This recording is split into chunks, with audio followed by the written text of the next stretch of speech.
Good evening, everybody. We welcome you to the 10th session of our 4-month certificate course of climate literacy. Today, today the session is on climate change adaptation strategies. I would like to invite Ranjana ma'am from Mewar Institute of Management, Ghaziabad, for the welcome note and the introduction of today's resource person. Good evening, sir. Am I audible to all? Yes.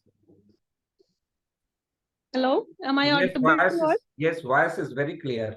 Yes, But ma'am. Okay, thank you are not only visual, your voice is very clear. Okay, I'm not visible. No. But I'm sorry, since the time is already on, let me just start by Yes, introducing. Please go ahead.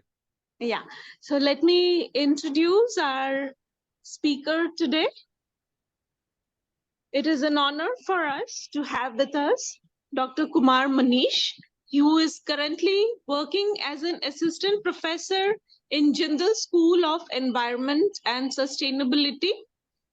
His broad area of research is climate change, biodiversity conservation, ecology, evolution, and biostatistics. He was awarded the Raj Kedarnath Gold Medal for securing second position in BSc Bombay in University of Delhi and University Gold Medal for securing first position in MSc Environmental Studies in University of Delhi. He was also awarded a DST Inspire Research Fellowship for pursuing doctoral research at the University of Delhi.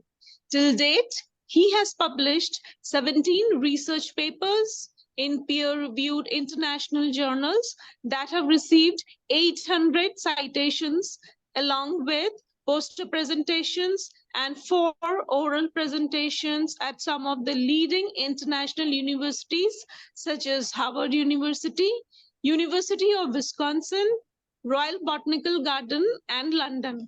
I welcome you, sir, today, and I welcome all the participants and all the panelists from Vishwa Yuva Kendra to have an educating and enriching session. Thank you. Over to you, Namrata.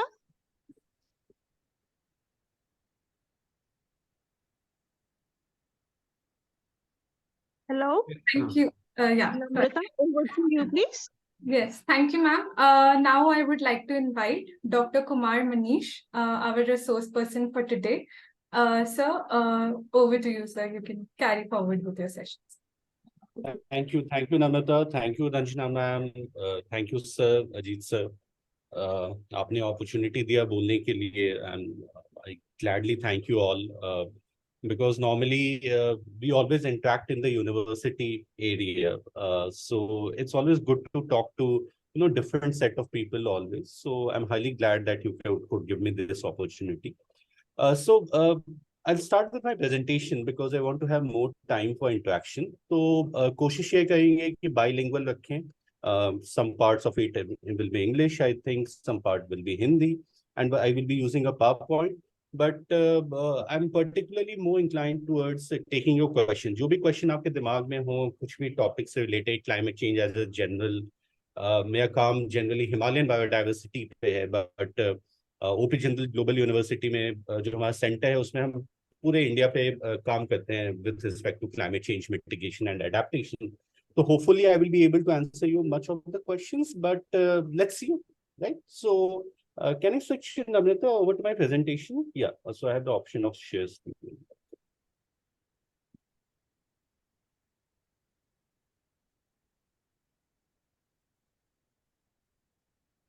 Right, so is the screen visible to you? Yes. Yes, sir. Yeah, okay. Yeah, thank you, Ajit sir. So the topic for which I'm scheduled to speak for the next 1 hour would be climate change adaptation strategies, right?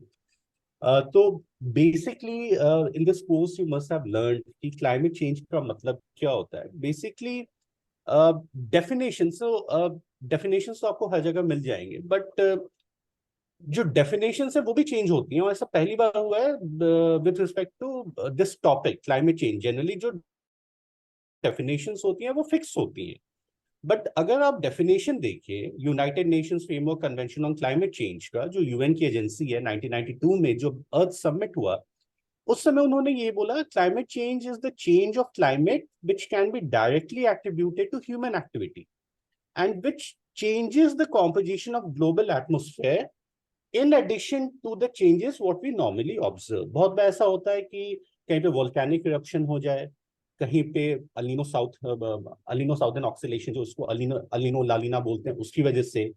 तो ये जो natural changes हैं, इसके ऊपर अगर कोई change हो अर्थ के ग्लोबल क्लाइमेट में, तो उसको क्लाइमेट चेंज बोला जाएगा। 1992 में ये डेफिनेशंस पे ऑलमोस्ट 190 कंट्रीज ने एग्री किया। अब एक बार डेफिनेशन फिक्स हो जाती है तो उसको चेंज नहीं होनी चाहिए। But you will see intergovernmental panel on climate change 2014 में इसी डेफिनेशन को चेंज करके इतना कॉम्प्लेक्स बना देती है कि वो आम जनता की समझ से बाहर हो जाता है ये definition. Just look at the definition of intergovernmental panel on climate change. It says that climate change is the change in the state of a climate that can be identified by using statistical tests by changes in the mean and variability of the properties, and that persists for an extended period, typically decades or longer. अगर आप किसी आम जनता को समझाने की कोशिश करें, कुछ नहीं समझ में आएगा उनको। जो टर्म्स यूज किए गए हैं, मीन, वेरिएबिलिटी, डिकेड्स, ये थोड़े से कॉम्प्लेक्स डेफिनेशंस होते हैं। अब because you have been attending this course as a part of general knowledge also, आपको पता होगा कि काफी सारे समिट्स हुए क्लाइमेट चेंज को लेकर 1992 से। अर्थ समिट स्टार्टिंग था, क्योटो प्रोटोकॉल हुआ 1996 में, पेरिस एग्रीमेंट हुआ 2015 में, लेकिन आज तक कोई भी ऐसा ग्लोबल एग्रीमेंट नहीं है जो इस प्रॉब्लम को कंटेन कर पाए। पॉलिटिकल रीजंस हैं, बट बेसिक रीजन ये है कि हमारा जो इकोनॉमिक ग्रोथ मॉडल है, एज वी ऑल नो, उसमें फॉसिल फ्यूल का कंजम्पशन होगा ही होगा। उसको बचाने के लिए डेफिनेशन चेंज कर दी गई, क्लाइमेट चेंज की official definition. The result was कि जब डेफिनेशन ही नहीं पता तो उसके लिए मिटिगेशन और अडेप्टेशन मेजर्स बनाएंगे कैसे, right? So the effects what you are seeing, आप देख लीजिए मैप जो डेटा का है, आईएमडी का ये डेटा है। It says that the number of heat waves all over the country including Northeast India, it has increased. We are feeling the effect in Delhi, Sonipat जहाँ पे हम रहते हैं, या फिर इंडिया के किसी भी कॉर्नर में देखिए, आपको हीट वेव्स जरूर मिलेंगे ना। How are heat waves generally caused? It's not because of excess of temperature. It's because of excess of temperature combined with low precipitation. जब बारिश कम होगी, गर्मी बहुत ज्यादा होगी, तो हीट वेव्स अपने आप आएंगे। अब क्लाइमेट चेंज का जो डेफिनेशन है, the definition for climate change, if you would already know, ऐसा नहीं होता कि 2018 में अगर टेम्परेचर 15 डिग्री सेंटीग्रेड है, वो 2019 में अगर 18 डिग्री बन जाए तो उसको क्लाइमेट चेंज बोलेंगे। ऐसा नहीं होता। क्लाइमेट चेंज का डेफिनेशन ही है कि मिनिमम ऑफ 30 इयर्स में कोई चीज को नापा गया हो। फॉर एग्जाम्पल, अगर 1993 में टेम्परेचर आज के दिन 15 डिग्री था, आप उसको तभी नाप सकते हैं जब 30 इयर्स लैप्स हो गया हो, अदरवाइज वो वेदर चेंज है, क्लाइमेट चेंज नहीं है। तो इसीलिए जो डेटा मैंने यहाँ पे दिखाया है आपको, that is part of climate change because the time extent is more than 30 years. 1969 से 2019 के बीच में all over the country the heat waves have increased. And just for like as a general saying, जो हम बोलते हैं, India का climate change vulnerability index में rank number 4 है। तो ऐसा नहीं है हम बचे रहेंगे। प्रॉब्लम ये है कि in the upper parts of India, the northern India, if you see, अगर आप सेंट्रल इंडिया को मिड पॉइंट मानते हैं, नॉर्दर्न पार्ट्स ऑफ इंडिया जो agriculture bowl of the country बोला जाता है, जहाँ पे मैक्सिमम एग्रीकल्चर होता है, एग्रीकल्चर इसीलिए नॉर्दर्न इंडिया में पॉसिबल है बिकॉज आपके पास 3 नदियां हैं, इंडस, गंगा, ब्रह्मपुत्र। तीनों नदियों का जो सोर्स है that is coming from the Himalaya. अब क्लाइमेट चेंज इस तेजी से होगा तो at one moment of time there would be no glaciers, that will not happen within 1 year or 2 years, it will happen over like say 1000 years or something or 500 years or something। जब glaciers नहीं बचेंगे तो इस पूरे area में drought आना ही आना है। साउदर्न इंडिया की प्रॉब्लम यह है कि वो कोस्टल है, क्लाइमेट चेंज की वजह से जो सी लेवल राइज होगा, उसकी वजह से जो सी लेवल वाटर है वो अंदर की तरफ आना शुरू हो जाएगा। जब पानी बहुत ज्यादा यूज होना शुरू होगा, then what will happen, ground water तो यूज हो गया सारा, उसके लिए जो वैक्यूम बना है उस वैक्यूम में सी वाटर आना शुरू हो जाएगा। तो आप नॉर्दर्न इंडिया लीजिए या साउदर्न इंडिया लीजिए, सेंट्रल इंडिया तो पहली एरिड है, the problem would be every region of India would be impacted due to climate change. And I'm just talking about India. I'm leaving aside all the rest of the world, right? Scientific fact, Odisha में 5 kilometre land per year के हिसाब से loose हो रहा है। And this was a classical picture. इस पे एक डॉक्यूमेंट्री है, आप लोग सबको देखनी चाहिए, यूट्यूब पे अवेलेबल है। Excuse me. ये जो महीना, So sorry to interrupt you, sir. अगर आप क्या PPT slide आगे जा रहे हैं? Like the slides are not moving on screen. Yes, now it oh is. sorry, No issues, sir. so I'll just stop the sharing because मुझे लगता है कि full screen में problem हो रही है। Anyways, so just Sir, get if ready. you want, I can share it for you. Should I share this? Yeah, just give me one moment, Namrata. Sure. I'll just move to this thing. Actually, MacBook में problem होती है ये। Okay, sure.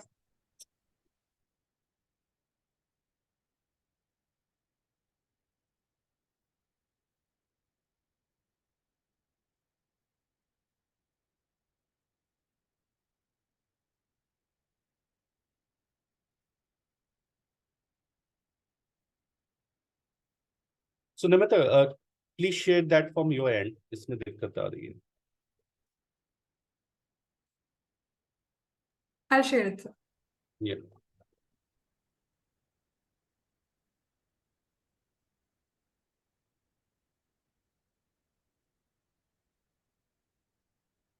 Yeah, fourth slide.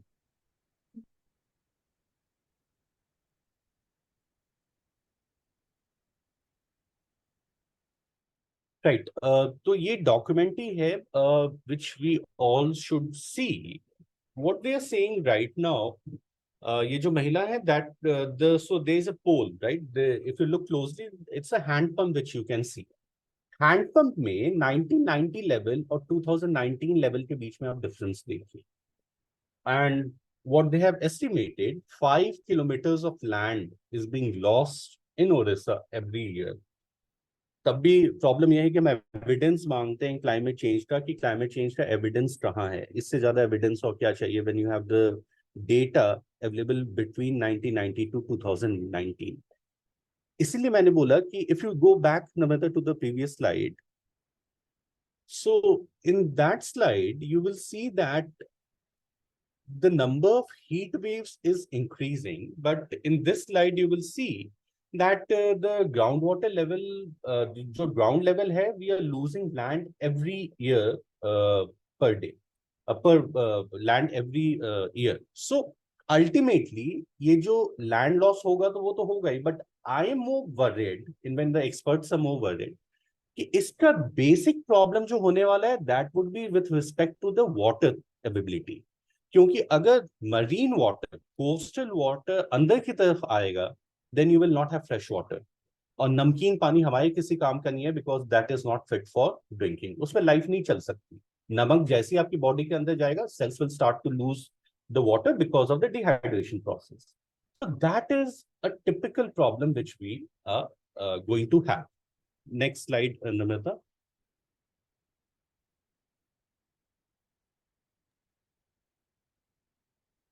Just a second, it's not moving. Yeah, so just okay, so I will share this thing. Just, is this visible now? Yes, sir. Okay, thank you. So this was the heat wave which I was talking about, कि India में heat waves increase हो रहे हैं. This was the Orissa slide which was talking about. अब हम आ जाते हैं सबसे इंपॉर्टेंट, जिससे इकोनॉमिक नुकसान भी होता है, लाइफ्स का भी नुकसान होता है, इंफ्रास्ट्रक्चर का भी नुकसान होता है, दैट इज डिजास्टर। अब डिजास्टर नेचुरली भी हो सकते हैं, क्लाइमेट चेंज की वजह से भी हो सकते हैं।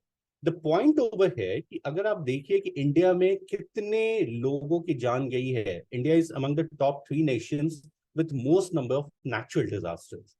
इनकी फ्रीक्वेंसी इंक्रीज हो गई है बिकॉज ऑफ क्लाइमेट चेंज, और सबसे ज्यादा जो अफेक्टेड एरिया है दैट इज द फ्लड। जिस हिसाब से इंडिया में फ्लड्स आ रहे हैं, पहले नॉर्मली फ्लड्स कब आते थे? जब बारिश का टाइम आता था। अब ऐसा नहीं है, विंटर्स में साउथ इंडिया में फ्लड्स आने लग गए। चेरापूंजी जो वर्ल्ड का वेटेस्ट जगह हुआ करता था, now it's not the wettest region of the world, अब कोई साउथ इंडिया में कोई जगह है। अब फ्लड्स की प्रॉब्लम क्या है कि पहले तो पानी बहुत एक्सेस होता है, बाद में पानी बहुत कम हो जाता है। So this is going to cost us like anything. Nearly 80,000 lives have been lost due to natural disaster in India. अगर इकोनॉमिक डैमेज की बात की जाए, that is almost in the range जो आप डिजास्टर स्टैटिस्टिक्स में देख पा रहे हैं, 15,50,446 US dollars multiplied by 1,000. So this is the quantum of loss. अब सवाल ये उठता है कि जब इतना डेटा हमारे पास है, तो why are we suffering so much of the economic loss? ज्यादा अच्छा है कि कुछ ऐसे मेजर्स अडॉप्ट किए जाए जो इस क्लाइमेट चेंज के प्रॉब्लम को ही सॉल्व कर दे और हमें ये नुकसान ना उठाना पड़े। नुकसान with respect to lifes, with respect to economy और with respect to deaths in the world, in India. Problem ये है कि जो हम दो चीजों की बात करते हैं, मिटिगेशन और adaptation. Mitigation means green house gases को कम करना, एडेप्टेशन मीन्स जो बढ़ चुका है ग्रीन हाउस गैस, जो क्लाइमेट चेंज हो रहा है, उससे हम कैसे अडेप्ट कर पाए। अगर इसके सॉल्यूशंस इतने सिंपल होते तो शायद ये 1992 में जो अर्थ समिट हुआ था तभी इसको इम्प्लीमेंट कर दिया गया होता। बट 1992 से 2023 आ गया, पेरिस एग्रीमेंट भी फेल हो चुका है। पहले अर्थ समिट फेल हुआ, फिर क्योटो फेल हुआ, फिर पेरिस फेल हुआ। अब हमारे पास कोई एग्जिस्टिंग वर्ल्ड वाइड इंस्ट्रूमेंट नहीं है क्लाइमेट चेंज कंटेन करने के लिए। प्रॉब्लम ये है कि टेक्नोलॉजी जो है इस प्रॉब्लम को सॉल्व करने के लिए वो बहुत ही एक्सपेंसिव है। और आज के ग्लोबल इकोनॉमी में जब अप्रोक्सीमेटली 120 कंट्रीज डेवलपिंग हैं out of 200 countries, in technologies को अडेप्ट करना बहुत मुश्किल का काम है। इंडिया के रिस्पेक्ट में तो और भी ज्यादा मुश्किल है, बिकॉज गिवन 1.4 बिलियन पॉपुलेशन जो हमारे पास है and the kind of economic growth which we need, इतना रैपिड शिफ्ट करना, फॉर एग्जांपल नॉन रिन्यूएबल से रिन्यूएबल, इसमें अपने चैलेंजेस हैं, टाइम लगेगा। अनफॉर्चुनेटली वो टाइम हमारे पास है नहीं, right? So we always talk about mitigation and adaptation, right? Ultimately जो जिस्ट है क्लाइमेट चेंज को कंट्रोल करने का, वो सिर्फ इस बात पे है कि आप carbon dioxide, primarily carbon dioxide, उसके अलावा जो बाकी ग्रीन हाउस गैसेज हैं जिसमें मीथेन भी आता है, you have water vapour, you have CFC, ozone, in gases के अलावा जो सबसे प्राइमरी इंपॉर्टेंस है जिसको हम सब पता है कि कार्बन डाइऑक्साइड है।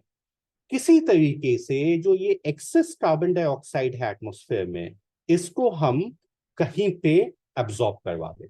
That is the only way in which we are going to control for climate change. Adapt करें, मिटिगेट करें, कंट्रोल करें, एक्सेस कार्बन डाइऑक्साइड को हमारे एटमॉस्फेयर से निकालना है, जो ऑलरेडी हो चुका है।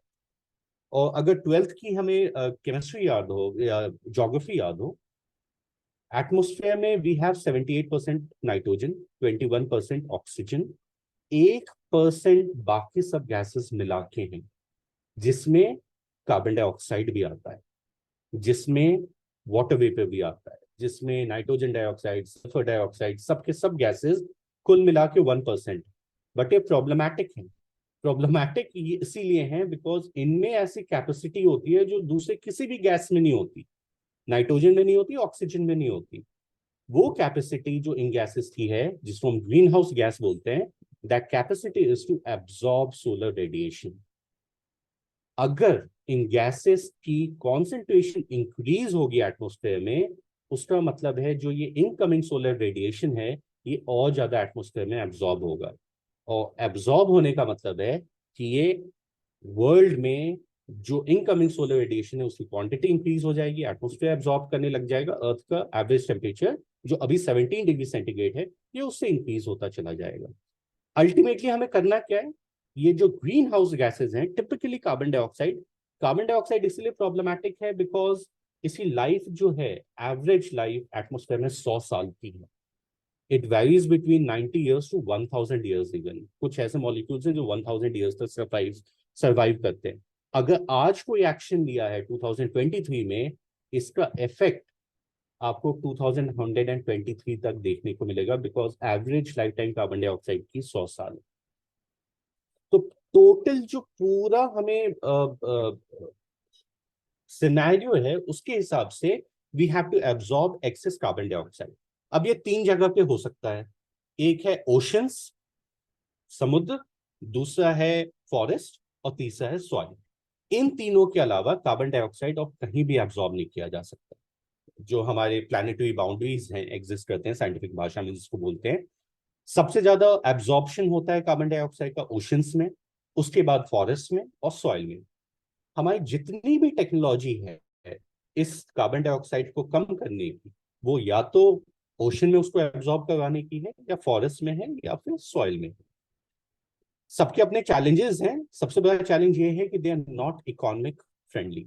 जो टेक्नोलॉजी बहुत ज्यादा एक्सपेंसिव है, इसीलिए शायद ये हो नहीं पा रहा है। टेक्नोलॉजीज अवेलेबल हैं जिसके बारे में आज मैं अपने प्रेजेंटेशन में डिस्कस भी करूंगा।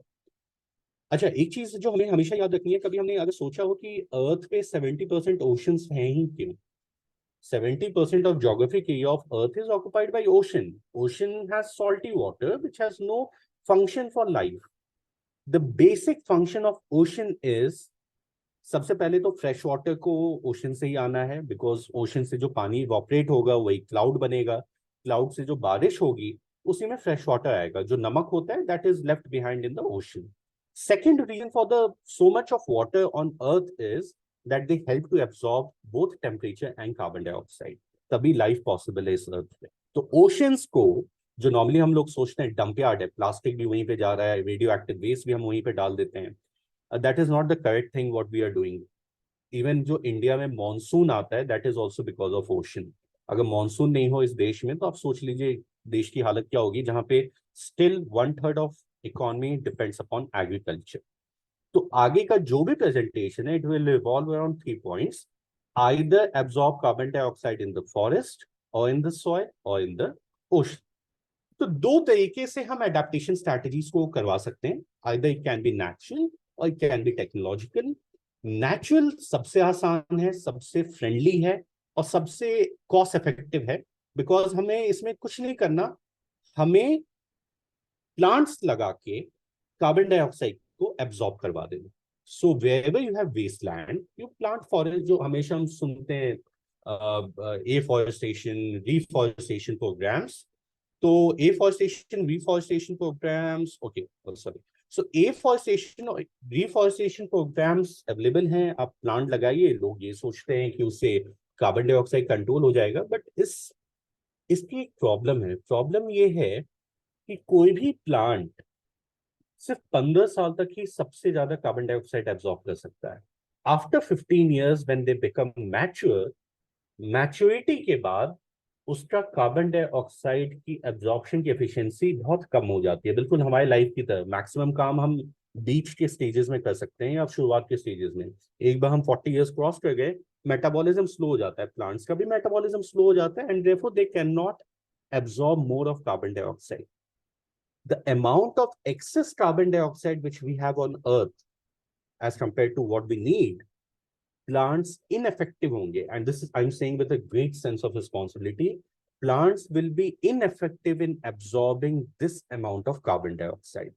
अगर मैग्नीट्यूड 1%, 2%, 3% का होता तो कोई प्रॉब्लम नहीं थी। प्रॉब्लम इज कि कार्बन डाइऑक्साइड कॉन्सेंट्रेशन इतना ज्यादा इंक्रीज हो गया है कि अगर आप उसको फॉरेस्टेशन के थ्रू कंट्रोल करने की कोशिश करेंगे, first of all it will take lot of time, efficiency बहुत कम होती है छोटे प्लांट की। You can not plant the mature individuals because वो उस सॉइल में उग नहीं पाएगा। They have to be planted at the young level. Time लगता है, तब तक ना जाने कितना ज्यादा कार्बन डाइऑक्साइड कॉन्सेंट्रेशन इंक्रीज हो जाएगा। Therefore, it's important to plant trees But at the same time, if we are looking at with respect to climate change adaptation or mitigation measures, it takes lot of time. इसीलिए अभी के scenario में ये ineffective है. Had it been before 1850 industrial evolution से पहले तो शायद ये काम करता बहुत अच्छे से, राइट? तो either you do it in soil or you do it on land. आपको प्लांट्स लगाने हैं. एक इनिशिएटिव आया था फ्रांस गवर्नमेंट का 4/1000 इनिशिएटिव. बहुत ही सिंपल चीज होती है ये. अगर आप जितना भी कार्बन डाइऑक्साइड एक्सेस रिलीज कर रहे हैं, आप अगर 0.4%, for example if you are emitting 1000 units of carbon dioxide, आप अगर उसका 40 units of carbon dioxide absorb करवा देते हैं फॉरेस्ट लगा के, आपका climate change would be reduced, like the magnitude of carbon dioxide will be reduced by almost a factor of 1500. Plants आपको इतने लगाने हैं कि 4% आपका कार्बन डाइऑक्साइड एब्जॉर्ब हो जाए, बाकी आप इंडस्ट्रियल एक्टिविटी कर सकते हैं. तो solutions are already there. The problem is कि अगेन 4% में बहुत टाइम लग जाता है, तब तक शायद चीजें बहुत ज्यादा चेंज हो जाती है, अमाउंट ऑफ कार्बन डाइऑक्साइड बहुत ज्यादा हो जाता है, राइट? अब एक नई चीज आई है जिसको हम बोलते हैं nature based climate solutions. There are 3 forms of carbon: blue carbon, teal carbon and green carbon. Blue carbon talks about कि आपके जो ये कोस्टल एरियाज हैं, जैसे हमारा सुंदरबन है, सुंदरबन में अगर वापस मैंग्रोव लगा दिए जाएं तो वो बहुत ज्यादा कार्बन डाइऑक्साइड नेचुरली एब्जॉर्ब कर लेगा. तो इस टेक्निक को हम बोलते हैं ब्लू कार्बन. ब्लू मतलब ओशन. तो ओशन में कुछ पौधे लगा के कार्बन डाइऑक्साइड को कंट्रोल किया जा सकता है. या जो हमारे वेटलैंड्स हैं जिनको हम टील कार्बन बोलते हैं, वेटलैंड्स एक्चुअली नाम में ये लैंड और वेट दोनों है. For example any portion of land which is covered 90% of the time by water, they are called as wetlands. तो अगर 90% of the time वो पानी से कवर्ड है तो उसको हम वेटलैंड बोलते हैं. जो जनरली हम दिल्ली जू में भी देखते हैं, बहुत सारे वेटलैंड बने हुए हैं. आर्टिफिशियली आप पानी डाल के उसको वेटलैंड बना दो, या नेचुरली कोई तालाब या नदी है उसकी वजह से वो वेटलैंड बना हुआ है. They are very effective, right? So they approximately sequester about 1000 tons, like 100 to 200 gram of carbon dioxide per meter square per year. सोचो कितना इसमें पोटेंशियल है. अनफॉर्चुनेटली दिल्ली में हम जो देखते हैं सारे वेटलैंड्स पे कॉलोनीज बसा दी गई हैं because of human pressures. Delhi एक टाइम पे, if you see the historical records of at the time of Mughals, approximately 15,000 wetlands का रिकॉर्ड हमें मिलता है. अब शायद मुश्किल से 20 या 30 बच गए. सो ब्लू कार्बन या तो फॉरेस्ट में आप, या तो ओशंस में आप प्लांट लगाएं, या वेटलैंड्स में प्लांट लगाएं, या जो हमारे नेचुरल फॉरेस्ट हैं जिसको हम ग्रीन कार्बन बोलते हैं, वहां पे आप प्लांट्स लगाएं. अल्टीमेटली कार्बन डाइऑक्साइड ये तीनों एब्जॉर्ब करेंगे. एब्जॉर्ब इसीलिए करेंगे because plants need carbon dioxide for photosynthesis. जैसे हमें ऑक्सीजन की जरूरत होती है, प्लांट्स को कार्बन डाइऑक्साइड चाहिए. तो जहां भी आपने प्लांट लगा दिया वहां पे आपका कार्बन डाइऑक्साइड एब्जॉर्ब होने लगेगा. But still I will say कि इनइफेक्टिव टेक्निक है. इसीलिए इनइफेक्टिव है बिकॉज इसमें टाइम बहुत लगता है, उतना टाइम हमारे पास है नहीं, और स्लो प्रोसेस है. लैंड एरिया आपको चाहिए. सबसे बड़ा प्रॉब्लम जो फॉरेस्टेशन को लेकर है, जो नॉर्मली लोग बोलते हैं इंडस्ट्रियलाइजेशन, अर्बनाइजेशन, ये सब चैलेंजेस हैं डिफॉरेस्टेशन में. I think agricultural intensification is the biggest challenge. आपको लैंड चाहिए एग्रीकल्चर करने के लिए. जब आपके पास जमीन नहीं होगी खेती करने के लिए तो आप खाना कहाँ से देंगे इतने ज्यादा पॉपुलेशन को? And you need to cut down on forest, because अगर आपके पास फॉरेस्ट हैं तो फॉरेस्ट में इतने घने जंगल होते हैं कि सनलाइट आपकी ग्राउंड तक नहीं पहुंच पाती. जो भी अनाज हम उगाते हैं, वो ग्रास हो, वो वीट हो, राइस हो, वो सब घास की प्रजातियां हैं. They are varieties of grass which need sunlight. इसलिए जब तक आप फॉरेस्ट काटेंगे नहीं, आप एग्रीकल्चर नहीं कर सकते. Therefore, the main challenge in forestation is actually agriculture. So you have to have a balance. कैसे बनाएंगे आप balance? Unless we are able to achieve a technology where we can, do agriculture in our labs only. वो भी technology available है, लेकिन large scale पे available नहीं है. Right? So these are the natural ways of, जो मैंने शुरुआत में बात की, natural ways of adaptation of to climate change. जो आपके जैसे पहला पिक्चर जो हमारा है, that is a wetland, sorry that is a peatland. Second one is the mangrove. तीसरे और चौथे जो हैं वो हैं वेटलैंड। तो इनको रिस्टोर किया जाए, मतलब वापस वो टाइम आए जहां पे दिल्ली में 1500 वेटलैंड हो। Almost next to impossible, because जगह कहाँ है यहाँ पे। तो दिल्ली की प्रॉब्लम ये है कि we don't have spaces for landfill. How will you create the spaces for wetland? But thankfully Delhi development authority ने कम से कम ये तो इंश्योर किया कि दिल्ली में we have 8 wetlands. Yamuna biodiversity park, Aravali biodiversity park, Neela Hauz, ये सब हमारे पास हैं, which are actually doing quite a remarkable job.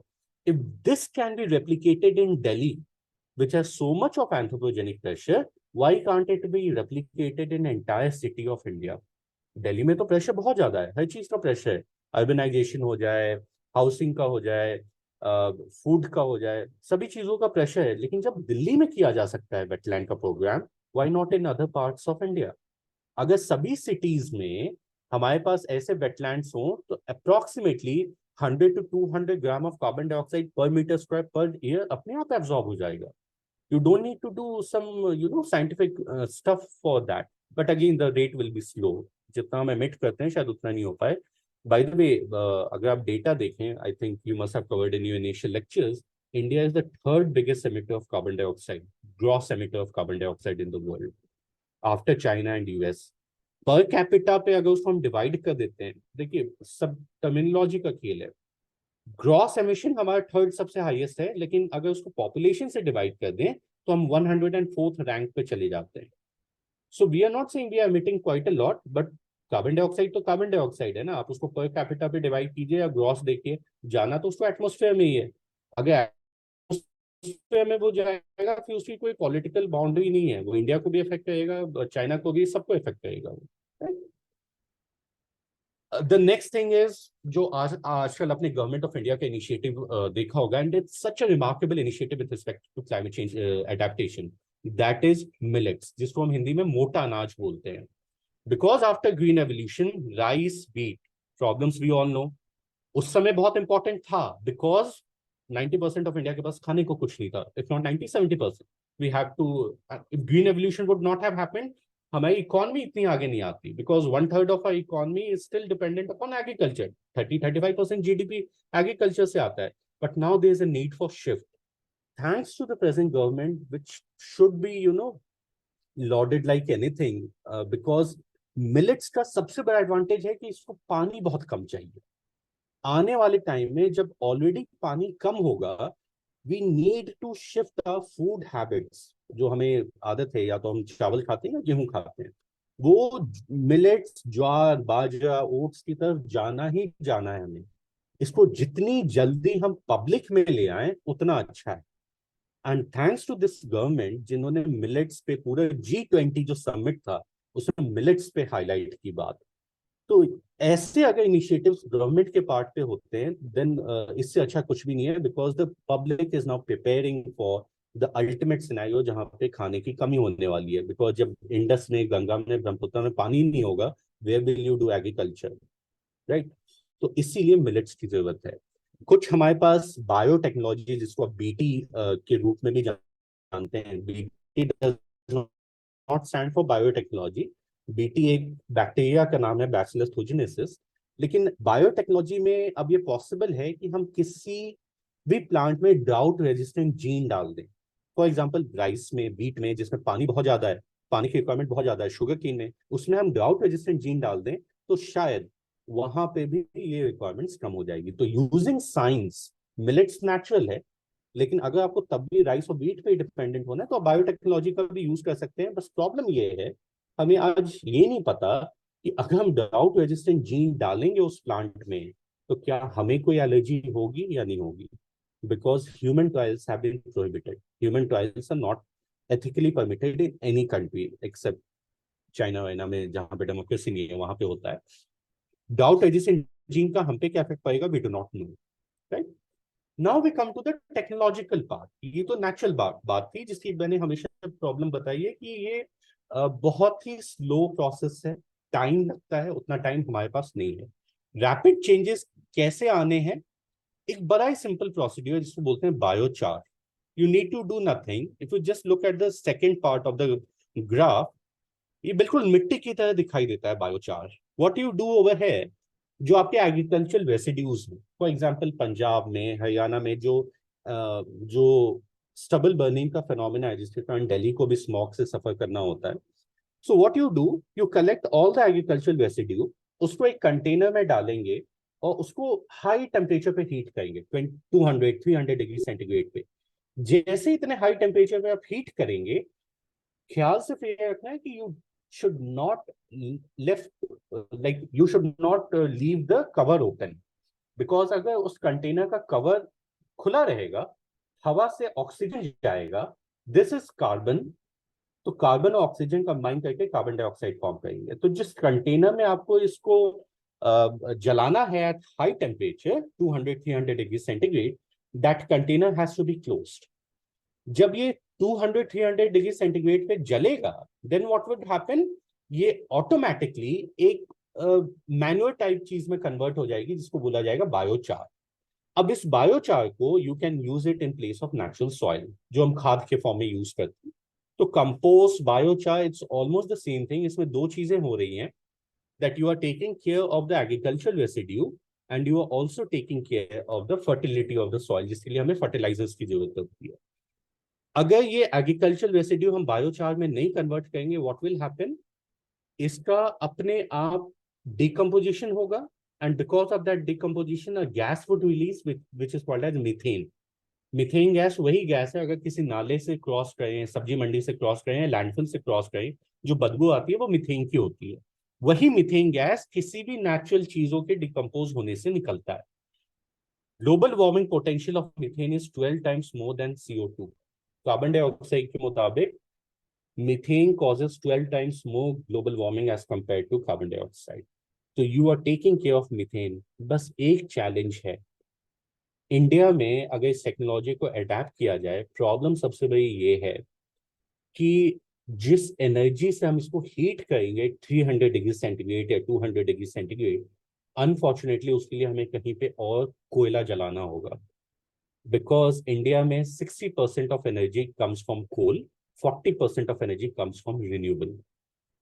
जब तक हम इस सिनेरियो में नहीं आएंगे कि we are generating 80% of energy through renewable energy, 20% through coal, तब तक कुछ बेनिफिट नहीं होने वाला बायोचार का, because ultimately you will need electricity to burn this. Electricity कहाँ से आएगा? उतना इलेक्ट्रिसिटी प्रोड्यूस करने के लिए आपको कहीं पे और कोयला जलाना होगा. Therefore, this is a challenge. So whatever things I'm talking about, everything has a challenge. It's always important to remember these challenges instead of just saying कि टेक्नोलॉजी है, गवर्नमेंट अडेप्ट नहीं कर रही है. गवर्नमेंट के अपने challenges हैं, right? One is artificial ocean upwelling. कुछ नहीं करना, प्रोसेस बहुत सिंपल है, देखने में सिंपल लगता है. Ocean, again reflecting back on the same point, तीन ही जगह चीजों को एब्जॉर्ब करवाने की कैपेबिलिटी है. या तो फॉरेस्ट में करवाएं, या सॉइल में करवाएं, या समुद्र में करवाएं. This is in the soil, this is in the ocean. Ocean में क्या करना है? ओशन का जो ऊपर का लेयर है that is much warmer, because वो कार्बन डाइऑक्साइड एब्जॉर्ब करता है, सोलर रेडिएशन वहां पे आता है. नीचे का जो लेयर है पानी के, जो बॉटम, ओशन के जो बॉटम में है, वो ठंडी होती है, उसमें न्यूट्रिएंट्स भी बहुत ज्यादा होता है. Because whichever river is entering into the ocean, वो अपने साथ सेडिमेंट लेता जाता है. गंगा, इंडस, ब्रह्मपुत्र, हिंदी में बोलते हैं ना, नदी की नियति है समुद्र में मिलना. तो इसीलिए कुछ भी नदी में पानी जाएगा, उसके साथ पानी नहीं जाता, उसके साथ न्यूट्रिएंट्स भी जाते हैं. वो सब न्यूट्रिएंट्स उस नदी के साथ जाके समुद्र के बॉटम में it settles down. If you bring that sediment to the top, किसी तरीके से वो ठंडा पानी जो नीचे में है उसको हम ऊपर ले आए, तो ऊपर में आप प्लांट्स बहुत आसानी से उगा सकते हैं. They are certain plants called as algae. एक बार न्यूट्रिएंट्स मिल गया, एक बार सनलाइट मिल गया, it will start to do photosynthesis, और उससे आप कार्बन डाइऑक्साइड एब्जॉर्ब करवा लेंगे. चैलेंज ये है, जो पाइप लगाना है नीचे से ओशन अपवेलिंग के लिए, उसका पैसा कहाँ है? Extremely difficult to do, extremely technologically infeasible thing to do, but there is a prototype for it. इसीलिए artificial ocean upwelling भी एक टेक्निक है. G20 समिट में बायो एनर्जी अलायंस बना है, and again hats off to the government कि उन्होंने ऐसे इनिशिएटिव्स लिए हैं which actually can make a difference. अब बायो एनर्जी में we use plants to produce energy. सबसे सिंपल जो है वो है इथेनॉल का एग्जाम्पल. जो शुगर केन है, शुगर केन के जूस को अगर फर्मेंट किया जाए दैट फॉर्म्स इथेनॉल. इथेनॉल को बर्न करके एनर्जी प्रोड्यूस कर सकते हैं. तो अगर इस एनर्जी को हम चेंज करके थोड़ा सा मॉडिफाई करके देखें तो this becomes bio energy, carbon capture and storage. करना कुछ नहीं है, सेम प्रोसेस. जो भी बायो एनर्जी वाले क्रॉप्स हैं, जटोफा, रतनजोत जिसको बोलते हैं, या शुगर केन, इनका जो बायोमास है, मतलब शुगर केन को आपने अक्सर देखा होगा जब उसका जूस निकाल लिया जाता है उसको फेंक दिया जाता है. Instead of throwing that away, just take it, एक पावर प्लांट में ले जाइए, उसको बर्न कीजिए again in the absence of oxygen, लेकिन उसका जो रेसिड्यू है उसको रेसिड्यू को सॉइल में मिला दीजिए, या फिर you can deposit it some deep geological formation. उससे क्या होगा, डिकम्पोजिशन स्टॉप हो जाएगा and it will not produce methane. So ultimately, this is called as bioenergy capture carbon storage. Challenge remains the same. ये energy कहाँ से आएगी इसको burn करने की? Because right now we are producing, unless you have a power plant which is totally based on renewable, तब तो ठीक है कि जो भी solar energy उसके पास available है उसमें वो उसको किया गया. But again, like the challenges, जो costing अभी भी renewable energy का है, that is quite expensive. आने वाले time में शायद ये कम हो जाए. जापान में टेक्निक आजकल यूज किया जा रहा है for carbon dioxide capture which is called as oceanic carbon sequestration. Again concept same है. आप प्लांट्स ले जाइए एल्गी और उसको ले जाके आप ओशन के बीच में उसको प्लांट कीजिए, है ना. वो जैसी प्लांट होगा कार्बन डाइऑक्साइड एब्जॉर्ब होगा. कार्बन डाइऑक्साइड एब्जॉर्ब होने के बाद अपने आप कार्बन डाइऑक्साइड लेवल्स कम हो जाएंगे. Challenge remains the same. आपके पास उस प्लांट को उतने लेवल पे उगाना, उसको ट्रांसफर करना बड़ा मुश्किल का काम है. जापान के लिए आसान है because it's an island nation. Australia के आसान है, it's an island nation. India का सोचिए, इंडिया में अगर दिल्ली के कार्बन डाइऑक्साइड लेवल्स को, एम्बिएंट कार्बन डाइऑक्साइड लेवल्स को कंट्रोल करना है तो हम कहाँ जाएं? चेन्नई जाना होगा या मुंबई जाना होगा. इतना सारा प्लांट लेके मुंबई में ले जाके उसको वहां पे उगाना, it's a very difficult thing to do. Japan के लिए आसान है, बट लोग बोलते हैं टेक्नोलॉजी अवेलेबल है. टेक्नोलॉजी तो अवेलेबल है but it has its own challenge, right. Then there is something called as direct air capture carbon and storage. अब अमेरिका में किसी कंपनी ने, क्लाइमवर्क्स में, आई थिंक अमेरिका यूरोप में ये टेक्नोलॉजी इजाद की है. व्हाट यू डू, फैंस लगे हुए हैं. जैसे ही फैंस को आप ऑन करते हैं, it tries to, like it takes in air. Air में कार्बन डाइऑक्साइड भी उसके साथ चला जाता है. वहां पे स्पेशल फिल्टर्स लगे हुए हैं. If you see this, so in filters में there is a special chemical which can absorb carbon dioxide. तो जैसे ही हवा पास हुई, उसमें जितना भी कार्बन डाइऑक्साइड है वो सारा कार्बन डाइऑक्साइड एब्जॉर्ब हो गया. उसके बाद जब ये फिल्टर्स की कैपेसिटी खत्म हो जाती है, then we heat it up, and heating के प्रोसेस में वो कार्बन डाइऑक्साइड रिलीज होता है. इंपॉर्टेंट थिंग इज कि वो जो कार्बन डाइऑक्साइड जब रिलीज होता है तो उसको हवा में रिलीज नहीं होने देना है. उसको ऐसे कंटेनर्स में स्टोर करना है जहां पे वो गैस सिलेंडर टाइप स्टोर होके रह जाए. देन व्हाट वी डू, इन सिलेंडर्स को ले जाके हम या तो किसी डेजर्ट के नीचे में सॉइल बेड के नीचे डाल देते हैं, या we take them and deposit it in the ocean. Ocean dumpyard है अर्थ का, कुछ भी है वहां पे ओशन में डाल दो. लियोनार्डो डी कैप्रियो जो हॉलीवुड एक्टर हैं, उन्होंने कुछ ऐसे फंड्स, कुछ ऐसे प्रोजेक्ट्स को फंड्स दिए हैं. Is a great philanthropist. ऐसे प्रोटोटाइप्स पे काम किया जा रहा है जो डायरेक्ट एयर कैप्चर पे ही लिंक्ड है. So what they are trying to do, जितना भी अर्थ में एक्सेस कार्बन डाइऑक्साइड रिलीज हुआ है आफ्टर इंडस्ट्रियल रेवोल्यूशन, कुछ ऐसी टेक्नोलॉजी जो ये दिखाई गई है, ऐसी टेक्नोलॉजी से एक्सेस जितना भी कार्बन डाइऑक्साइड एब्जॉर्ब हुआ है उसको कंटेनर्स, रिलीज हुआ है उसको कंटेनर्स में pack them up and we release it in outer space. और चांद पे डाल दें, कहीं भी डाल दें, बस अर्थ से बाहर ले जाए. But again the problem right now remains the same. वो टेम्परेचर जो चाहिए इसको हीट करने के लिए, दैट इज एक्सट्रीमली हाई.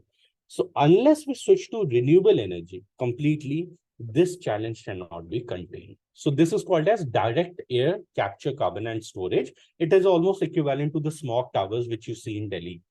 जो दिल्ली गवर्नमेंट ने स्मॉग टावर्स लगाए हैं सीपी वगैरह में, उसमें भी ये सेम फिनोमेना है. You have special filters which can absorb the excess smog or carbon dioxide. Now, this is a wonderful thing because इसमें आपको साइंस की बेवकूफी भी नजर आएगी. What you see over here, there are two types of rock in the atmosphere: silicate rocks, carbonate rocks. तो इनकी mining की जाए, ये टेक्नोलॉजी बोली जाती है enhancing ocean alkalinity. So what you do in this ocean alkalinity thing, आप silicate और कार्बोनेट रॉक्स की माइनिंग करें. You make them into a grounded particle, और उन ग्राउंडेड पार्टिकल को ले जाके आप ओशन में डाल दो. उससे ओशन का क्या होगा? एल्कलिनिटी इंक्रीज होगी. एल्कलिनिटी को क्यों कंट्रोल करना है? बिकॉज ओशन से absorbing lot of carbon dioxide. Carbon dioxide जब पानी के साथ कंबाइन होता है, दे फॉर्म कार्बोनिक एसिड, जिससे पीएच डिक्रीज हो जाता है. पीएच के डिक्रीज होने का मतलब है कि अगर समुद्र का पानी एसिडिक हो गया तो हमारा जो फ्रेश वाटर होगा वो भी एसिडिक ही हो जाएगा. इसीलिए उसको न्यूट्रलाइज करने के लिए हमें ये एल्कलीन केमिकल्स की जरूरत होती है. प्रॉब्लम ये है, अगर आप ध्यान से देखें इस डायग्राम को, कहीं पे भी माइनिंग करने के लिए फॉरेस्ट को काटना होगा. जब आप फॉरेस्ट को काटेंगे तो एक तरफ तो आप कार्बन डाइऑक्साइड को कंट्रोल कर रहे हैं, but the second part you are cutting down on forest. तो what net benefit are you achieving through this, right? और इतने बड़े एरिया को, 70% of geographic area of earth is covered by ocean. इतने बड़े एरिया का पीएच न्यूट्रलाइज करने के लिए जितने भी रॉक्स हैं वो काफी नहीं होंगे अगर ये पूरा ओशन एसिडिक हो गया तो. So on one hand you are doing deforestation, on the other hand you are trying to adapt for climate change. That is something which is very hard to believe, right? और what has happened, आप लोगों ने शायद सुना होगा कि अर्थ पे ice as आए थे. पूरा अर्थ आइस से कवर्ड था. अर्थ पे 5 आइस एजेस आए हैं. 5 बार ऐसा हुआ है कि पूरे अर्थ पे 90% ऑफ द लैंड एरिया पे आइस ही आइस था. इंडिया में आइस एज का फिनोमेना इसलिए भी हम नहीं जानते हैं इन साइंटिफिक लिटरेचर, बिकॉज जब आइस एजेस आए, last ice age came around 12,000 years back. उस समय इंडिया में जितने भी ग्लेशियर्स थे वो हिमालय में लिमिटेड थे, नीचे तक कभी नहीं आए. लेकिन यूरोप में, अमेरिका में, the entire land area was covered with ice in those ice edges. एक आइस एज, जो थर्ड आइस एज था, क्रायोजेनिक आइस एज, वो इसीलिए आया था बिकॉज अर्थ पे इतने सारे रॉक्स अवेलेबल हो गए थे, कार्बोनेट और सिलिकेट रॉक्स. रॉक्स की वेदरिंग होती है, रॉक्स टूटते हैं. That process is called as weathering because of water और एयर एक्शन. उस वेदरिंग में जो रॉ प्रोडक्ट होता है वो होता है कार्बन डाइऑक्साइड. जब तक कार्बन डाइऑक्साइड नहीं होगा तब तक वाटर के साथ वो कंबाइन करके कार्बोनिक एसिड नहीं बनाएगा, और कार्बोनिक एसिड नहीं बनेगा तो इनकी वेदरिंग नहीं होगी, रॉक टूटेगा ही नहीं. एसिड होगा तभी रॉक टूटेगी. तो जो तीसरा आइस एज आया था अर्थ पे, जो स्नोबॉल अर्थ भी बोला जाता है, उस समय the entire land area was somehow rich in silicate and carbonate rocks. तो उस समय अर्थ पे जितना भी एक्सेस कार्बन डाइऑक्साइड था वो सब इन रॉक्स की वेदरिंग में यूज हो गया. इफेक्ट ये हुआ कि कार्बन डाइऑक्साइड की लेवल्स इतनी कम हो गए कि सोलर एनर्जी एब्जॉर्ब ही नहीं हो पाया, अर्थ पे आइस एज आ गया. ऐसी कोई चीज अगर आप आज कर पाए तो शायद अर्थ पे ये क्लाइमेट चेंज का प्रॉब्लम अपने आप सॉल्व हो जाएगा. सिलिकेट रॉक्स, कार्बोनेट रॉक्स आप एक्सपोज कर दें अर्थ के सरफेस पे, जो भी एटमॉस्फेरिक कार्बन डाइऑक्साइड है वो यूज अप हो जाएगा. यूज अप होने के बाद it will entirely decrease the level of carbon dioxide in the atmosphere. Again, the problem remains कि this happens over long time period. ऐसा नहीं होता कार्बन डाइऑक्साइड आया और उसने रॉक को वहां पे इरोड करना शुरू कर दिया, the rock start to erode. That does not happen. It takes thousands of years to do so. So इसका रेट बहुत कम है. Theoretically it looks good, right? So this is the chemical process which I was talking about. Now, this is one thing which is coming up in a big way. There are certain algae which is available. In fact, अगर कभी आप Japan जाएंगे तो वहाँ पे algae sea food के form में use किया जाता है. These are some form of algae, red macroalgae, green macroalgae, brown macroalgae. तो समुद्र में भी फॉरेस्ट होते हैं, ऐसा नहीं है फॉरेस्ट सिर्फ लैंड पे होते हैं. There are kelp forests in the oceans, which are actually nothing but brown algae forests. तो ऐसे कुछ प्लांट्स हैं जो ओशन में आसानी से उगते हैं, ओशन में ही उगते हैं, therefore they are called as phytoplankton. Algae के फॉर्म्स होते हैं, red algae, green algae, brown algae. Now if you have these normal ships, right, और इन एल्गी का कल्टीवेशन आप शुरू कर दें पूरे ओशन में, these will be the best ones to decrease the levels of carbon dioxide in the atmosphere. Because tree से भी ज्यादा, if you see the metabolism per unit area of algae, ये उससे ज्यादा कार्बन डाइऑक्साइड एब्जॉर्ब करता है. So wherever you have these ocean or like coastal areas, there you start cultivating algae. You need to supply nothing. Carbon dioxide will automatically be reducing at that particular place. Problem एक है कि जहाँ पे algae खाया जाता है वहां पे तो प्रॉब्लम नहीं है, but in areas where you do not have algal consumption, तो और वो कम्युनिटी, जैसे फॉर एग्जांपल चेन्नई का एग्जांपल ले लें, कन्याकुमारी ले लें, पुडुचेरी ले लें, हमारे इंडिया का, वहां पे अगर algae कल्टीवेशन करेंगे तो वहां पे फिश का प्रोडक्शन डिक्रीज हो जाएगा, और फिशेस वहां पे मेन लाइवलीहुड का सोर्स है. तो again this has a challenge in India, और चैलेंजेस हैं इसीलिए ये सब इंप्लीमेंट नहीं हो पा रहा है, otherwise this would have been implemented long back in 1992. So this technique is called as macro algal cultivation. And finally वही चीज कि आप इंडस्ट्री, फॉर एग्जांपल दिल्ली में कोई इंडस्ट्री है, मुंबई में कोई इंडस्ट्री है, तो उससे कार्बन डाइऑक्साइड निकल रहा है, तो उसको हवा में नहीं रिलीज होने दीजिए, उसको कंटेनर्स में पैक कीजिए, कंटेनर्स में पैक करके उसको समुद्र में ट्रांसपोर्ट कीजिए, और समुद्र में उसको नीचे डाल दीजिए, which is called as ocean carbon capture and storage. Cost factor is extremely high. एक मिडिल इंडस्ट्री के लिए, मिडिल स्केल इंडस्ट्री के लिए it is very difficult to do such kind of exercises, right? So at the end, after 50 minutes of this thing, what I want to tell you all कि ये जो generally हमें adaptation strategy के लिए बोला जाता है, मिटिगेशन अडेप्टेशन में, we have to be prepared for disasters, we have to equip communities with for extreme weather, we have to restore the natural areas, we have to have sea level rise protection. These are good from the theoretical angles. Presentations में जैसा हम कर रहे हैं, books में आसान है बोलना, but challenges बहुत ज्यादा हैं. Ultimately, for the human lives to survive, for example, एक देश है तुवालू, ऑस्ट्रेलिया के पास. Tuvalu has already formed a pact with the New Zealand government कि in the event of sea level rise, अगर sea level 30 centimetre भी ऊंचा चला गया because of climate change, वो पूरा देश ही डूब जाएगा. उस इवेंट में उसके जितने भी सिटीजन्स हैं, they would be become the citizens of New Zealand. उन कंट्रीज के लिए ये सब आप बताओगे एडेप्टेशन टेक्निक्स ये वो, तो बहुत मुश्किल है उनको समझाना, बिकॉज उनके साथ जो होने वाला है वो 2035 में ही हो जाएगा. So the first country which will be submerged due to sea level rise would be Tuvalu. हमारे बांग्लादेश में half of the portion below Dhaka would be consumed by increasing sea level. उसके ऊपर का जो पोर्शन है, ढाका के ऊपर का पोर्शन, वो इंडस गंगा ब्रह्मपुत्र में फ्लडिंग की वजह से खत्म हो जाएगा within the next 150, 200 years, 300 years.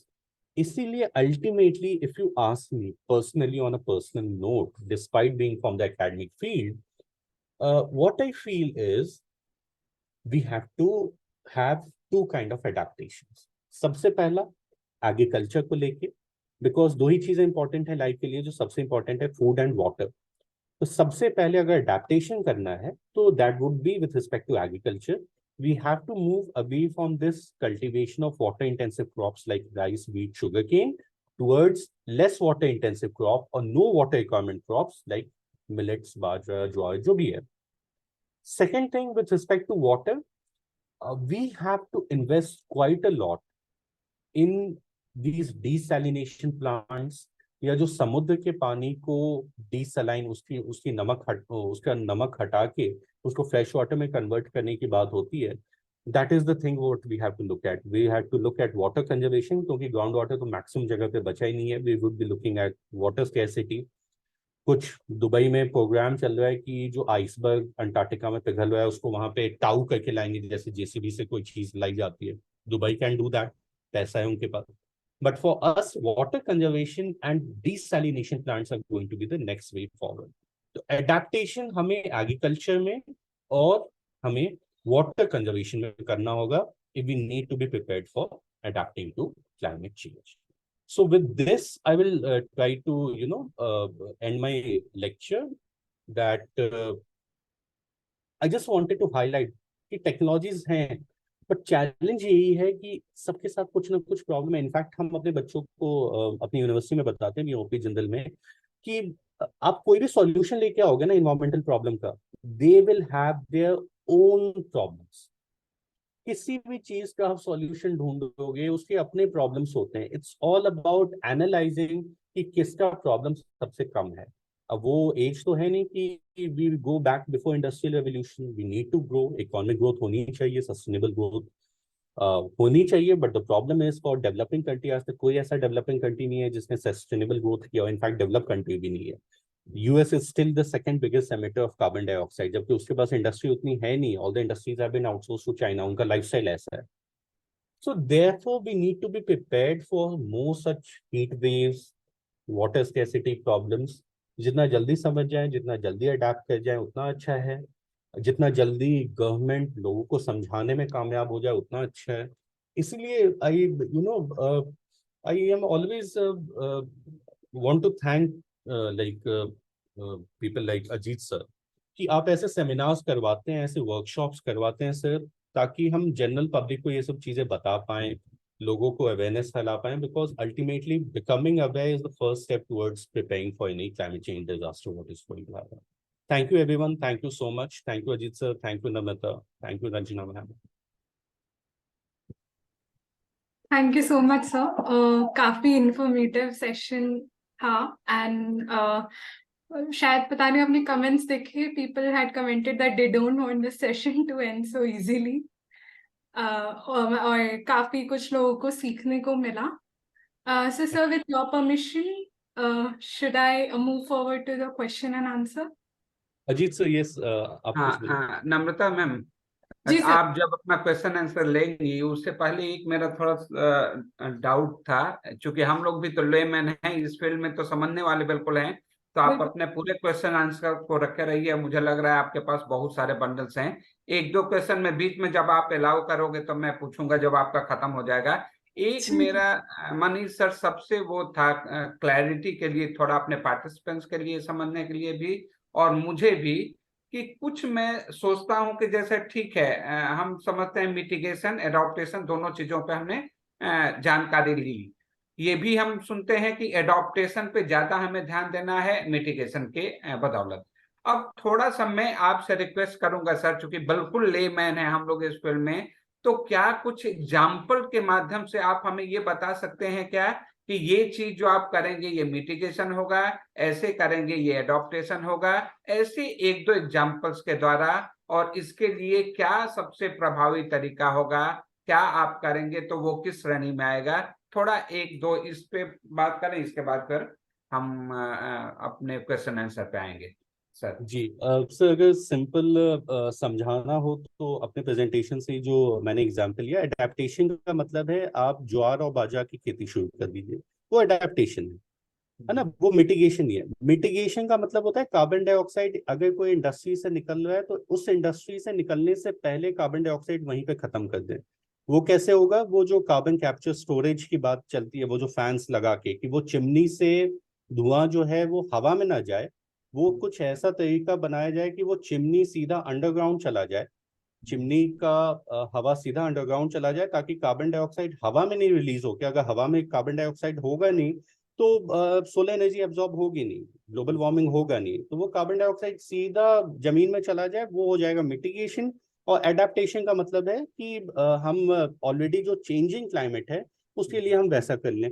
दूसरा, लोग बोलते हैं रिन्यूएबल एनर्जी में इन्वेस्ट कीजिए. जब आप रिन्यूएबल एनर्जी इन्वेस्ट करते हैं तो वहां पे तो कोयला या पेट्रोल जो कार्बन के फॉर्म्स हैं, जब वो बर्न ही नहीं होंगे तो रिलीज ही नहीं होगा, तो that is part of mitigation. Adaptation में भी लोग बोलते हैं, लेकिन मैं उसको मिटिगेशन मानता हूँ कि हम कार्बन डाइऑक्साइड को रिलीज होने से हम कंट्रोल करना चाहते हैं. जी नम्रता जी, आपका सब क्वेश्चन वगैरह जब खत्म होंगे तो फिर लास्ट में बोलिएगा, क्योंकि पार्टिसिपेंट्स के क्वेश्चन को पहले हमें लेना है। जी तो जी। फिर जब आप बोलिएगा तो फिर मेरे पास एक दो जो वो हैं मन में उपजे हुए सवाल, उनके बारे में भी मैं बात करूंगा। और sure okay sir. Namrata ji. जी। सर, पहला जो क्वेश्चन है उसमें है, what are the most effective technologies available to adapt to the effects of climate change with respect to food and water security? देखिए अभी जो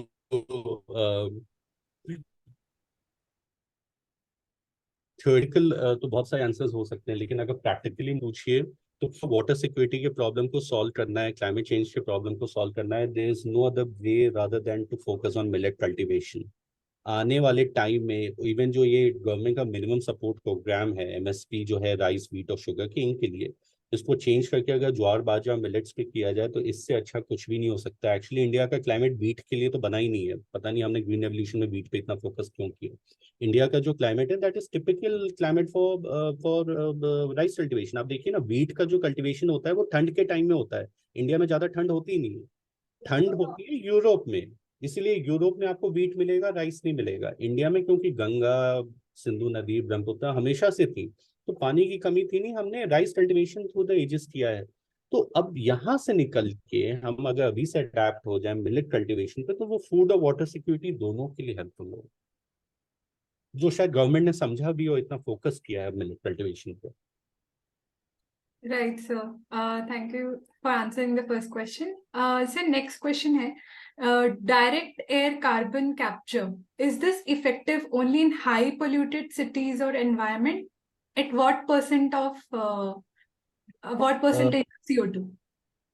सो इनफैक्ट उल्टा होता है, अगर ये हाई CO2 पॉल्यूशन वाले एरियाज में इन फिल्टर को लाया जाए तो फिल्टर्स इतनी जल्दी चोक होते हैं कि वो कोई काम का होता ही नहीं। तो अगर पॉल्यूशन ज्यादा होगा, कार्बन डाइऑक्साइड ज्यादा होगा, तो फिल्टर्स जल्दी चोक हो जाएंगे। जैसे हमारे यहाँ भी जो आरओ लगा होता है उसके फिल्टर्स अगर आप ग्राउंड वाटर यूज कीजिए तो बहुत जल्दी 3 महीने में ही खत्म हो जाएगा, अगर आप टैप वाटर के साथ यूज कीजिए तो 1 साल भी चलता है। तो सेम टेक्निक है, इसीलिए ये अभी तक पायलट स्टेजेस में है। नॉर्वे में कहीं कोशिश की गई थी, लेकिन इतना महंगा टेक्नोलॉजी है कि इसको लार्ज स्केल पे अभी तक इम्प्लीमेंट ही नहीं किया गया है। लेकिन हाँ, आने वाले टाइम में you never know with technology, कभी किसी ने सोचा नहीं था कि लैपटॉप की का जगह एक मोबाइल फोन भी ले सकता है। आजकल वही हो रहा है, जो काम लैपटॉप पे होता है mobile phone. So with technology you can not have anything guaranteed.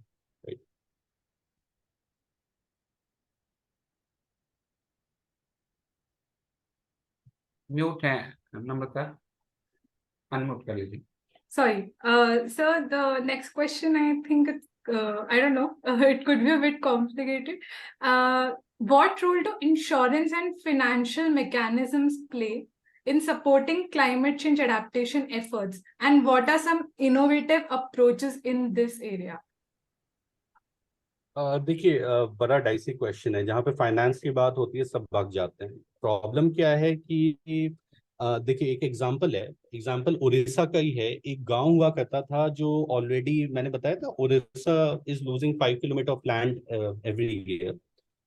सतभाया नाम का एक गांव था, अगर आप उस पर डॉक्यूमेंट्री देखें नेटफ्लिक्स पे, तो सतभाया गांव डूब चुका है। उस गांव में जितने भी लोकल लोग थे 11,000 के आसपास, जो सतभाया, 7 गांव, 7 भाई, तो सतभाया को एक जगह अलग बसाया गया है। उसके लिए फाइनेंशियल पैकेजेस उड़ीसा गवर्नमेंट ने दी है। तो ऐसे जगह पे अगर आप पैकेजेस देंगे जहां पे ऑलरेडी प्रॉब्लम्स अब कुछ किया ही नहीं जा सकता, तो शायद as per my understanding the financial packages will work. लेकिन अगर आप इसके लिए पैसा देते हैं कि आप प्लांट्स लगाइए, आप कार्बन डाइऑक्साइड क्रेडिट्स की जो बात की जाती है, इसको मॉनिटर कौन करेगा? तो monitoring is the main problem, जो करप्शन का एंगल आ जाता है। तो इसीलिए फाइनेंशियल कभी भी हेल्पफुल नहीं है। it's either technological processes or it's like economic processes which will take care. For example, एक adaptation measures लोग ये भी बोलते हैं mitigation, आप कार्बन टैक्स नाम की चीज इंप्लीमेंट कर दीजिए। जैसे अभी एक प्रपोजल आया है, डीजल कार्स पे कार्बन टैक्स लगाने जा रहे हैं, 30%, 18% या 20% GST in the form of pollution tax. आप टैक्स के लेवल्स बहुत ज्यादा इंक्रीज कर दीजिएगा। सपोज दिल्ली में पर घंटे की पार्किंग जापान जैसी हो जाए 2000-3000 रुपये पर आवर, तो दिल्ली में अपने आप कार रिड्यूस हो जाएंगे, कार्बन डाइऑक्साइड अपने आप कम हो जाएगा। लेकिन उसका इफेक्ट ये है कि क्या इंडियन इकोनॉमी अफोर्ड कर सकती है कास्ट ऑफ प्रोडक्शन कम करना। तो इसलिए फाइनेंशियल कभी भी कम नहीं हो सकता, या तो इकोनॉमिक वे से कम कीजिए या टेक्नोलॉजिकल वे से काम कीजिए। डेवलपिंग कंट्रीज में ये ज्यादा फायदेमंद देखा नहीं गया है। Okay sir, thank you. Sir next question जो है वो है, वेटलैंड में जलकुंभी कितना नुकसानदायक है? क्या इसको हटाकर पर्यावरण संरक्षण के दृष्टिकोण से कमल लगाना लाभदायक है?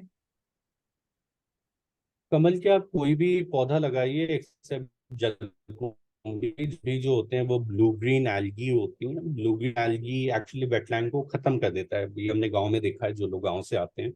अगर जलकुंभी फैला है तो वो पूरे वेटलैंड में ऐसा लेयर बना देता है कि सनलाइट नीचे नहीं जा पाती। सनलाइट नीचे नहीं जाने के कारण व्हाट हैपेंस कि फोटोसिंथेसिस कम हो जाता है, ऑक्सीजन कम हो जाता है। एक्चुअल जो वहाँ पे स्पीशीज हैं, जैसे सिंघारा भी जो बोला जाता है, टैपा जिसको बोलते हैं साइंटिफिक भाषा में, आप सिंघारा लगा लीजिए, कमल लगा लीजिए, कुछ भी लगा लीजिए, ऐसा लगाइए कि वो नुकसान ना पहुंचाए। ब्लू ग्रीन एल्गी जल को भी बहुत ज्यादा नुकसान पहुंचाता है। मेरे ख्याल से सिंघारे से अच्छा प्लांट तो कुछ हो ही नहीं सकता वेटलैंड में लगाने के लिए। ना आपको कुछ उसमें फर्टिलाइजर डालने की जरूरत है, कुछ भी नहीं है। कितना भी गंदा पानी हो वो आसानी से उग जाता है।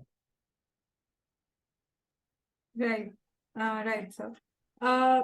Sir, next question is, to control CO2, has Indian government taken any initiative in the Indian Ocean, such as upward well structure or ocean alkalinity?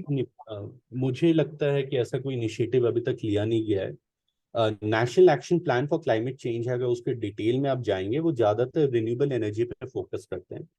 तो प्रॉब्लम ये है कि वो बस प्रोटोटाइप है। देखने में बहुत अच्छा लगता है, पढ़ाने में भी बहुत अच्छा लगता है, साइंटिफिक फिक्शन के हिसाब से बहुत अच्छा है, लेकिन प्रोटोटाइप होने के कारण वो ऑपरेशनलाइज नहीं हो पाया है किसी भी देश में।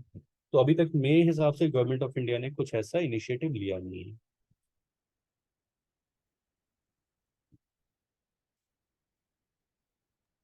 Yeah, okay, sir. Sir, next question is, how can indigenous knowledge and traditional practices contribute to climate change adaptation, and how can they बहुत be effectively integrated into adaptation strategies? बहुत इम्पोर्टेंट है, बहुत इम्पोर्टेंट है, क्योंकि जो indigenous knowledge होता है वही सभी नॉलेज हो। जैसे नॉर्थ ईस्ट इंडिया में काफी एग्जांपल्स हैं। ये 1 साल 2 साल में आता नहीं है। It comes over like decades, thousand, like hundreds of years. एक जगह की जो प्रॉब्लम है वो, फॉर एग्जांपल तमिलनाडु की जो प्रॉब्लम है वो चेन्नई में बैठी गवर्नमेंट नहीं देख सकती, वो वहाँ के लोकल लोग ही देख सकते हैं, उन्हीं को पता है कि सॉल्यूशन क्या है।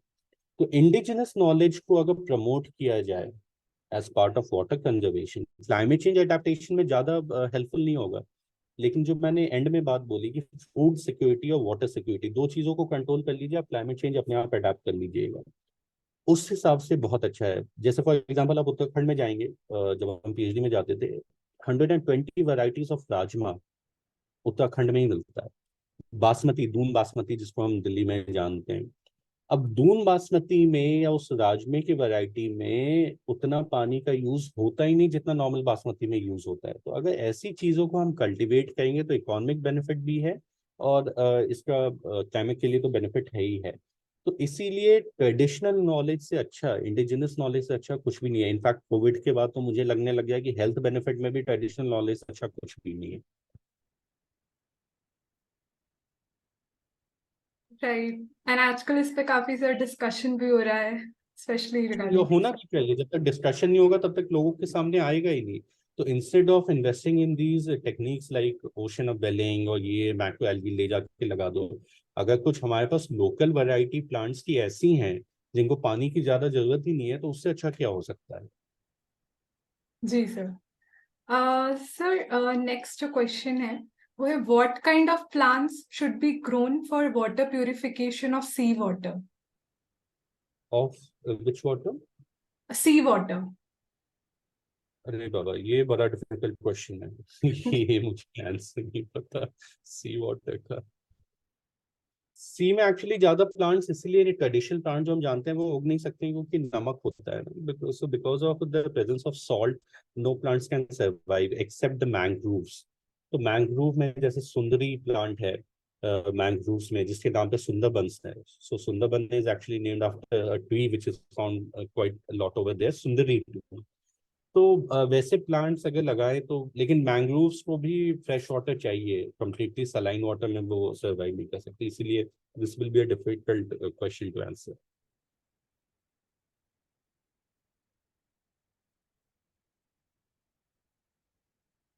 राइट, आई थिंक सर आपने बाकी टॉपिक्स कवर कर लिए थे तो उनको लगा कि सी वाटर रह गया है। सो so the next question is, in the mangrove forest, there are a lot of different varieties of species, around 70 to 80. But which are better for the CO2 control?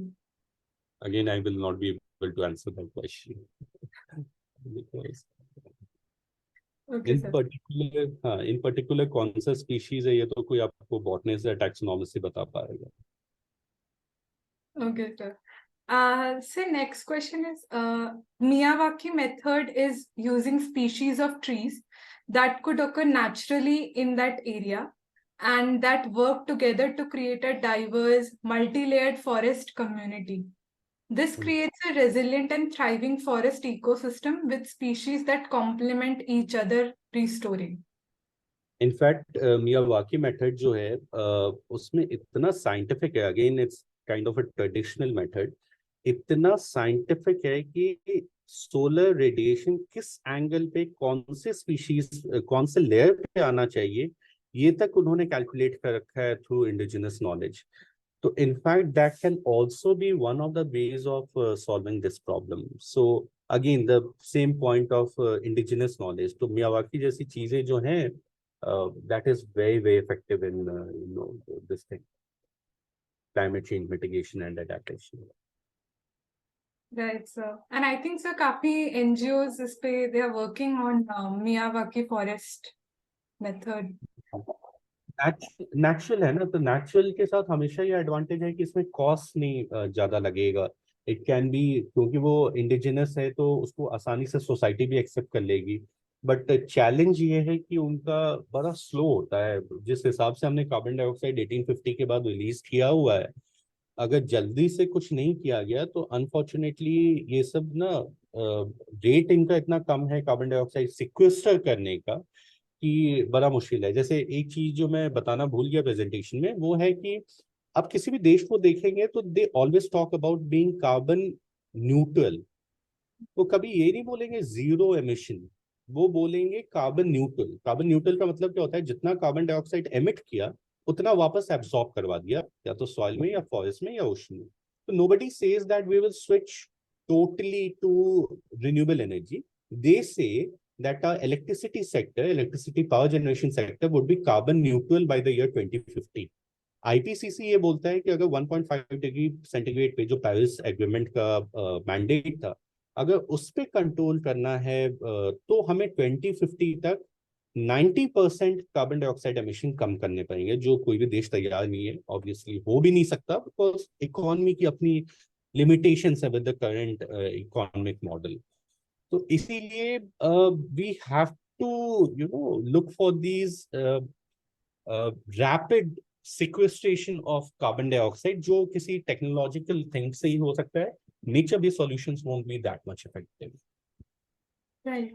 और सर क्योंकि आपने मियावाकी फॉरेस्ट के बारे में बताया तो एक बार please आप एक्सप्लेन कर सकते हैं सबको कि what is it. A lot of people might not be aware. Actually different layers जो होते हैं ना फॉरेस्ट के, ट्रीज होता है, श्रब्स होता है, हर्ब्स होता है। तो मियावाकी मेथड में ऐसा एक कॉम्बिनेशन नेटिव स्पीशीज का बनाया जाता है कि वही स्पीशीज सिर्फ उन जगह पे उग पाए। तो जो ट्रीज होंगी वो सनलाइट ब्लॉक नहीं करेंगी उन स्पीशीज के लिए, उतना सनलाइट नीचे आने देंगी। जो श्रब्स होंगे वो सनलाइट और ज्यादा नीचे आने देंगे। तो सनलाइट की कमी जो जनरली फोटोसिंथेसिस के लिए सबसे इंपॉर्टेंट होता है अपार्ट फ्रॉम वाटर, वो फॉरेस्ट भी उगता चला जाता है और किसी भी स्पीशीज को काटने की जरूरत नहीं होती दूसरी स्पीशीज को उगाने के लिए। तो एक तरीके से you can do both a kind of agriculture and forestry in the same place. Right. Thank you for explaining that, sir. So अगला जो क्वेश्चन है ये NGOs के आई थिंक किसी ने पूछा है, because they have asked like how can NGOs contribute towards climate change adaptation? उनका क्या रोल हो सकता है? देखिए, एडेप्टेशन के लिए अगर एनजीओ का जैसे फॉर एग्जांपल अगर कोई क्लाइमेट रेफ्यूजी है, एनवायरमेंटल रेफ्यूजी है, जमीन पानी के नीचे चली गई, तो वालू का जो मैंने एग्जांपल दिया है या सतबाया का एग्जांपल दिया, तो उसमें एनजीओस का ही काम है वो कोऑर्डिनेशन बैठाना पॉलिसी मेकर्स से और उन लोकल लोगों से। तो उनकी जो हेल्प है वो एनजीओ को ही करना है। बाकी ये जो नेचुरल बेस्ड सॉल्यूशंस हैं जो हम एग्जिस्ट करते हैं, एफॉरेस्टेशन हो गया, रिफॉरेस्टेशन हो गया, मिलेट्स का कल्टीवेशन हो गया, इन सबको प्रमोट करने का भी काम एनजीओ का ही है। टेक्नोलॉजिकल पार्ट एनजीओ नहीं कर सकता, उसके लिए मेजर इन्वेस्टमेंट चाहिए, उसके लिए मेजर इंडस्ट्रीज को आनी पड़ेंगी, स्टार्टअप्स को आने पड़ेंगे। तो एनजीओ का काम मुझे लगता है it's more limited towards natural based climate solution, nature based climate solutions, and after the disaster has happened तो उनके रीसेटलमेंट, रिहैबिलिटेशन, एडेप्टेशन में एनजीओस का रोल है। Right. And sir, I think आपने पहले जब फॉरेस्ट और पेड़ लगाने की बात की थी, I think that there also maybe they can contribute. हाँ, nature based climate solutions, green carbon, teal carbon, blue carbon, जो भी वेटलैंड को रिस्टोर करना हुआ, पीटलैंड को रिस्टोर करना हुआ, फॉरेस्ट को रिस्टोर करना हुआ, लगाना हुआ, उसमें एनजीओ का ही फंक्शन है। वो कोई आम जनता या गवर्नमेंट कर नहीं सकती है। It's very difficult to do. Thank you sir.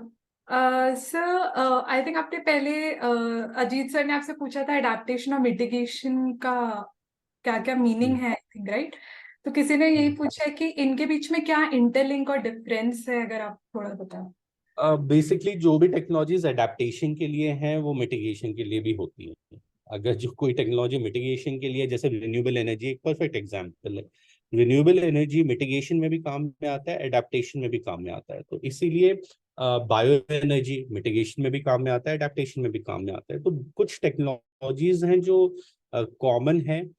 Even communities को अगर हम स्विच करते हैं from traditional agriculture to the new agriculture in name of adaptation, actually that is also mitigation, क्योंकि उसमें हम मीथेन का जो रिलीज है एग्रीकल्चर फील्ड से वो कम कर रहे हैं। वो मिटिगेशन भी है, वो एडेप्टेशन भी है। Okay, thank you sir. Sir क्योंकि आपने बीटी रेजिस्टेंट के बारे में बताया था थोड़ा सा, तो someone has asked, is there any way of ensuring safety of using it, or it's completely like we cannot use it? क्योंकि आपने कहा था कि बीटी सो बेसिकली ऑपोजिशन यही होता है बीटी का कि ये जो बीटी डेवलप किया गया है, बीटी कॉटन, महाराष्ट्र में 80% कॉटन है, बीटी कॉटन ही है। लेकिन कॉटन क्योंकि हम खाते नहीं है इसलिए हमें ज्यादा फर्क पड़ता नहीं है। वी नीड बीटी कॉटन, मतलब it does not harm us. US to 60% products BT ही है, बैसिलस एरिथ्रोजेनेसिस है।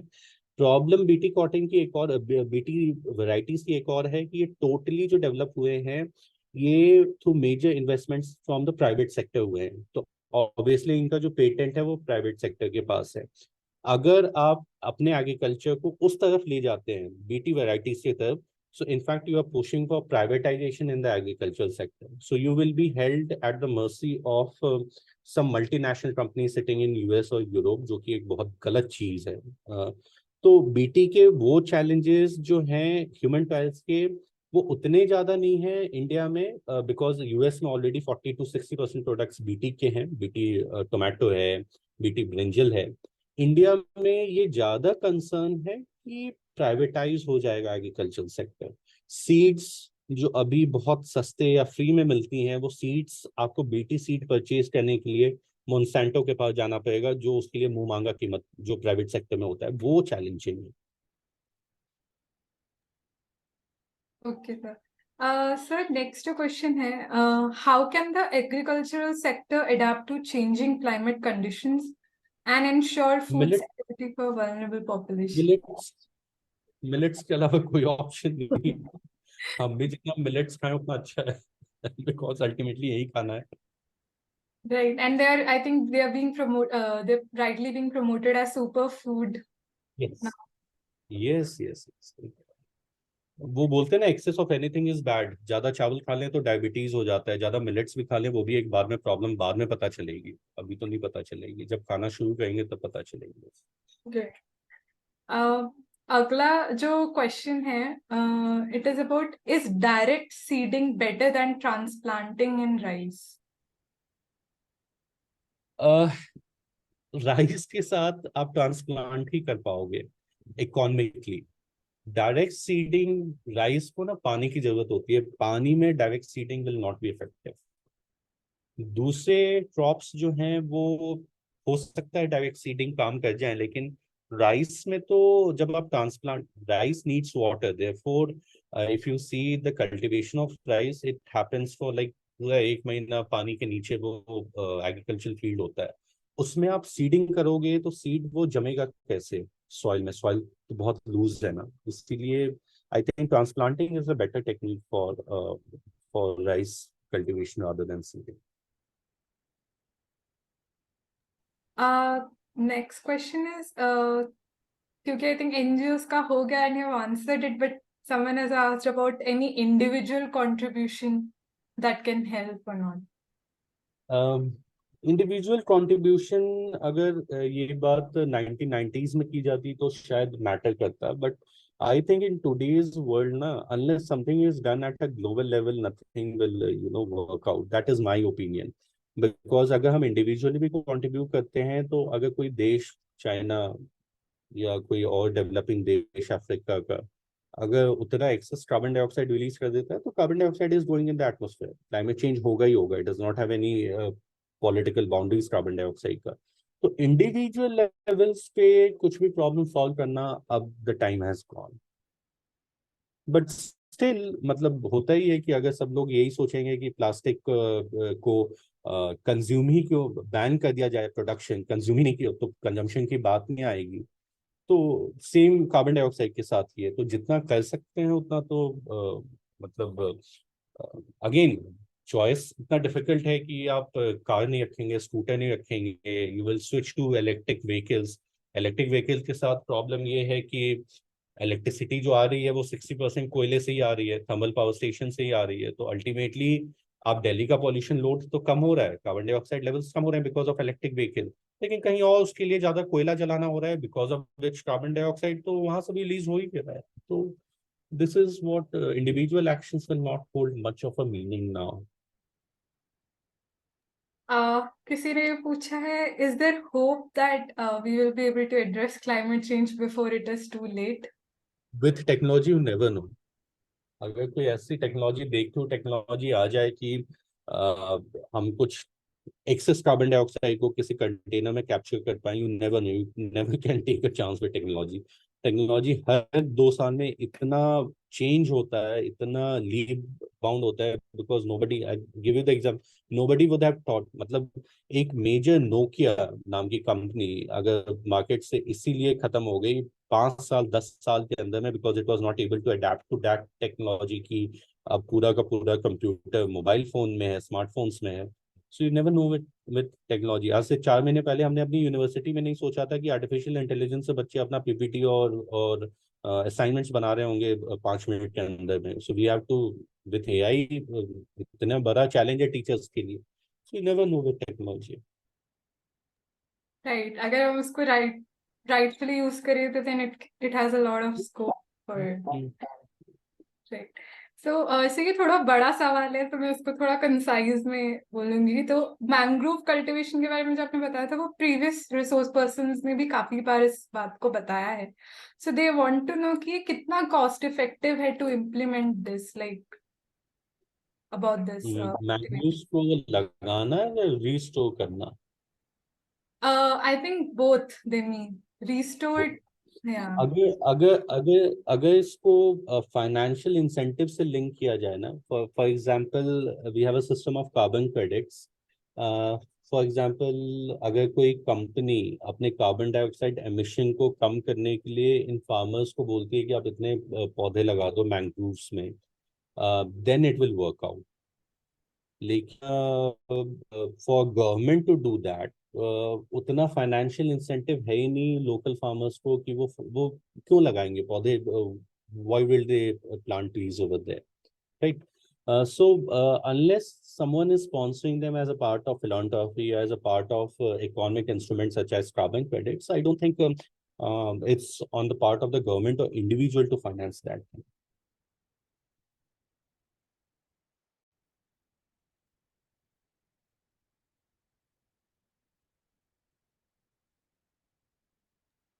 Yeah, sorry.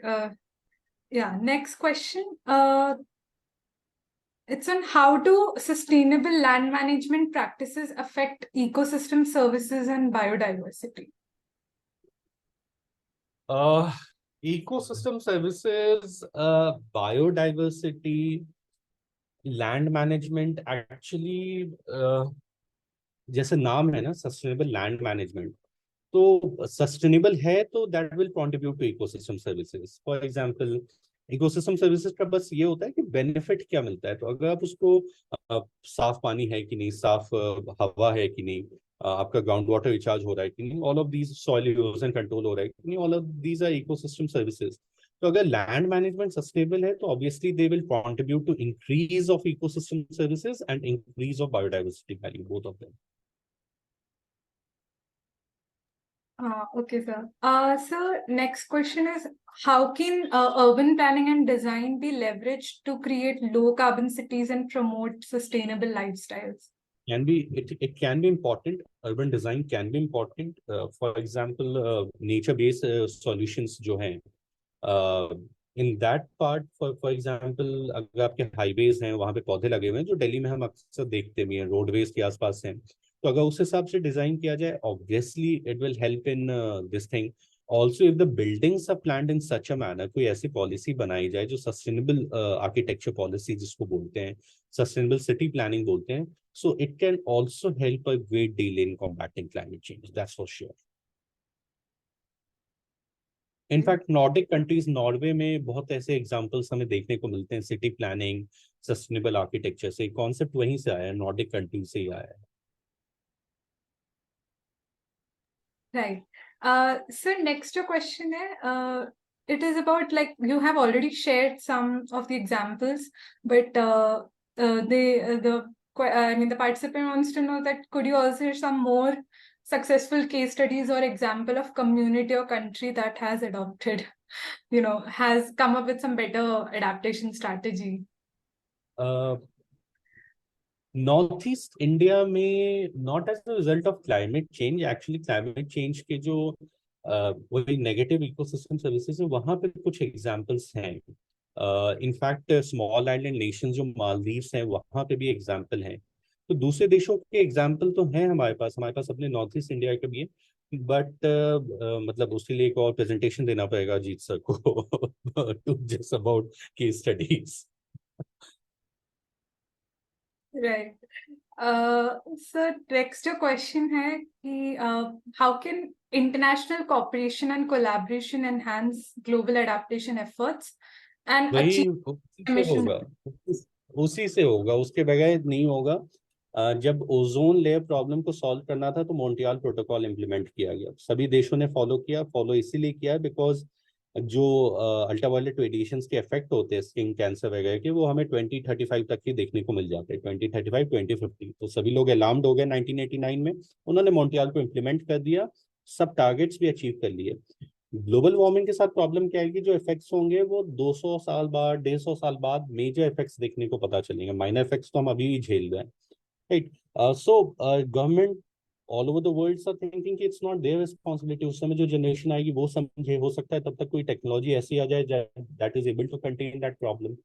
So, international cooperation is the only way out. Individual actions से हो नहीं सकता, national actions से हो नहीं सकता।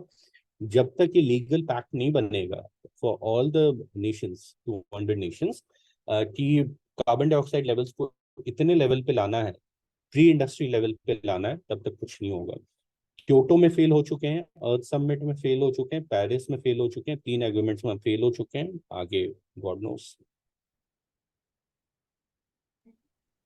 इसके बारे में आपने पहले भी बताया ही था, the agreements not being able to meet the target. So ये मेरी तरफ से क्वेश्चन है कि is there some other you know जैसे पेरिस एग्रीमेंट था, और भी कोई ऐसा हो रहा है फ्यूचर में discuss about, are they coming up some or other? साल होता है, every day it happen, every year it happens, that is called as COP, conference of parties. तो जितने मिनिस्टर्स होते हैं सब एक जगह पे एक देश में मिलते हैं, जिसको हम कॉप बोलते हैं, आधों के बारे में हम जानते भी नहीं है। सो कॉप 21 वाज 21st, जो अर्थ समिट हुआ था ना, अर्थ समिट के बाद जितनी भी ऐसी समिट्स होती हैं हर साल, उसको बोलते हैं कॉप। डिस्कशन हमेशा होता है। अभी जैसे यूएन का जो वो था सेशन था, उसमें एसडीजी पे डिस्कशन था, सस्टेनेबल डेवलपमेंट गोल्स के, जिसमें साफ बोला गया कि एक भी एसडीजी अचीव नहीं कर पाई कोई भी कंट्री, तो मिलेनियम डेवलपमेंट गोल से नाम चेंज किया गया एसडीजी पे, एसडीजी से नाम कुछ और किया जाएगा। तो हर साल कॉन्फ्रेंस होती है, होता कुछ नहीं है, बिकॉज जब डेवलप कंट्री खुद ही, जब उनके पास ऑलरेडी सब चीज है, वो US is still the second biggest emitter, they have no right to question the developing countries कि you will not emit. Right. And so ये सीओपी, पेरिस एग्रीमेंट वगैरह हमारे आने वाले सेशंस में ये टॉपिक्स हैं, सो होपफुली पार्टिसिपेंट्स को थोड़ी और बेटर क्लैरिटी मिलेगी अबाउट दीज टॉपिक्स। एंड क्योंकि ये मेरा क्वेश्चन इसलिए भी था क्योंकि next question is about what is UN doing for climate change, What is United Nations doing for climate change? Donald Trump साहब की भाषा में बोलें तो United Nations is a place for having cup of coffee and biscuits. So वहां पे कुछ होता नहीं है, मतलब United Nations is not a legal authority ना, वो जो बोलेगी it's not a legal mandate, all the countries have to follow that. So it's more place for discussion, जहां पे सभी वर्ल्ड लीडर्स मिल के एक पॉलिसी डिस्कस करें। पॉलिसी को इम्प्लीमेंट करने का काम तो इंडिविजुअल लीडर्स का है, इंडिविजुअल कंट्रीज का है। तो इसीलिए United Nations is almost ineffective now in controlling anything. Russia Ukraine war ले लीजिए, क्या हुआ अभी तक तो कंट्रोल हुआ नहीं। यूनाइटेड नेशंस के होते तो कंट्रोल हो जाना चाहिए था, but it's just reduced to a discussion kind of agency, nothing else. Same with climate change. Right right, thank you sir. अभी सर अजीत सर आपको पूछना था कुछ, पूछ सकते हैं।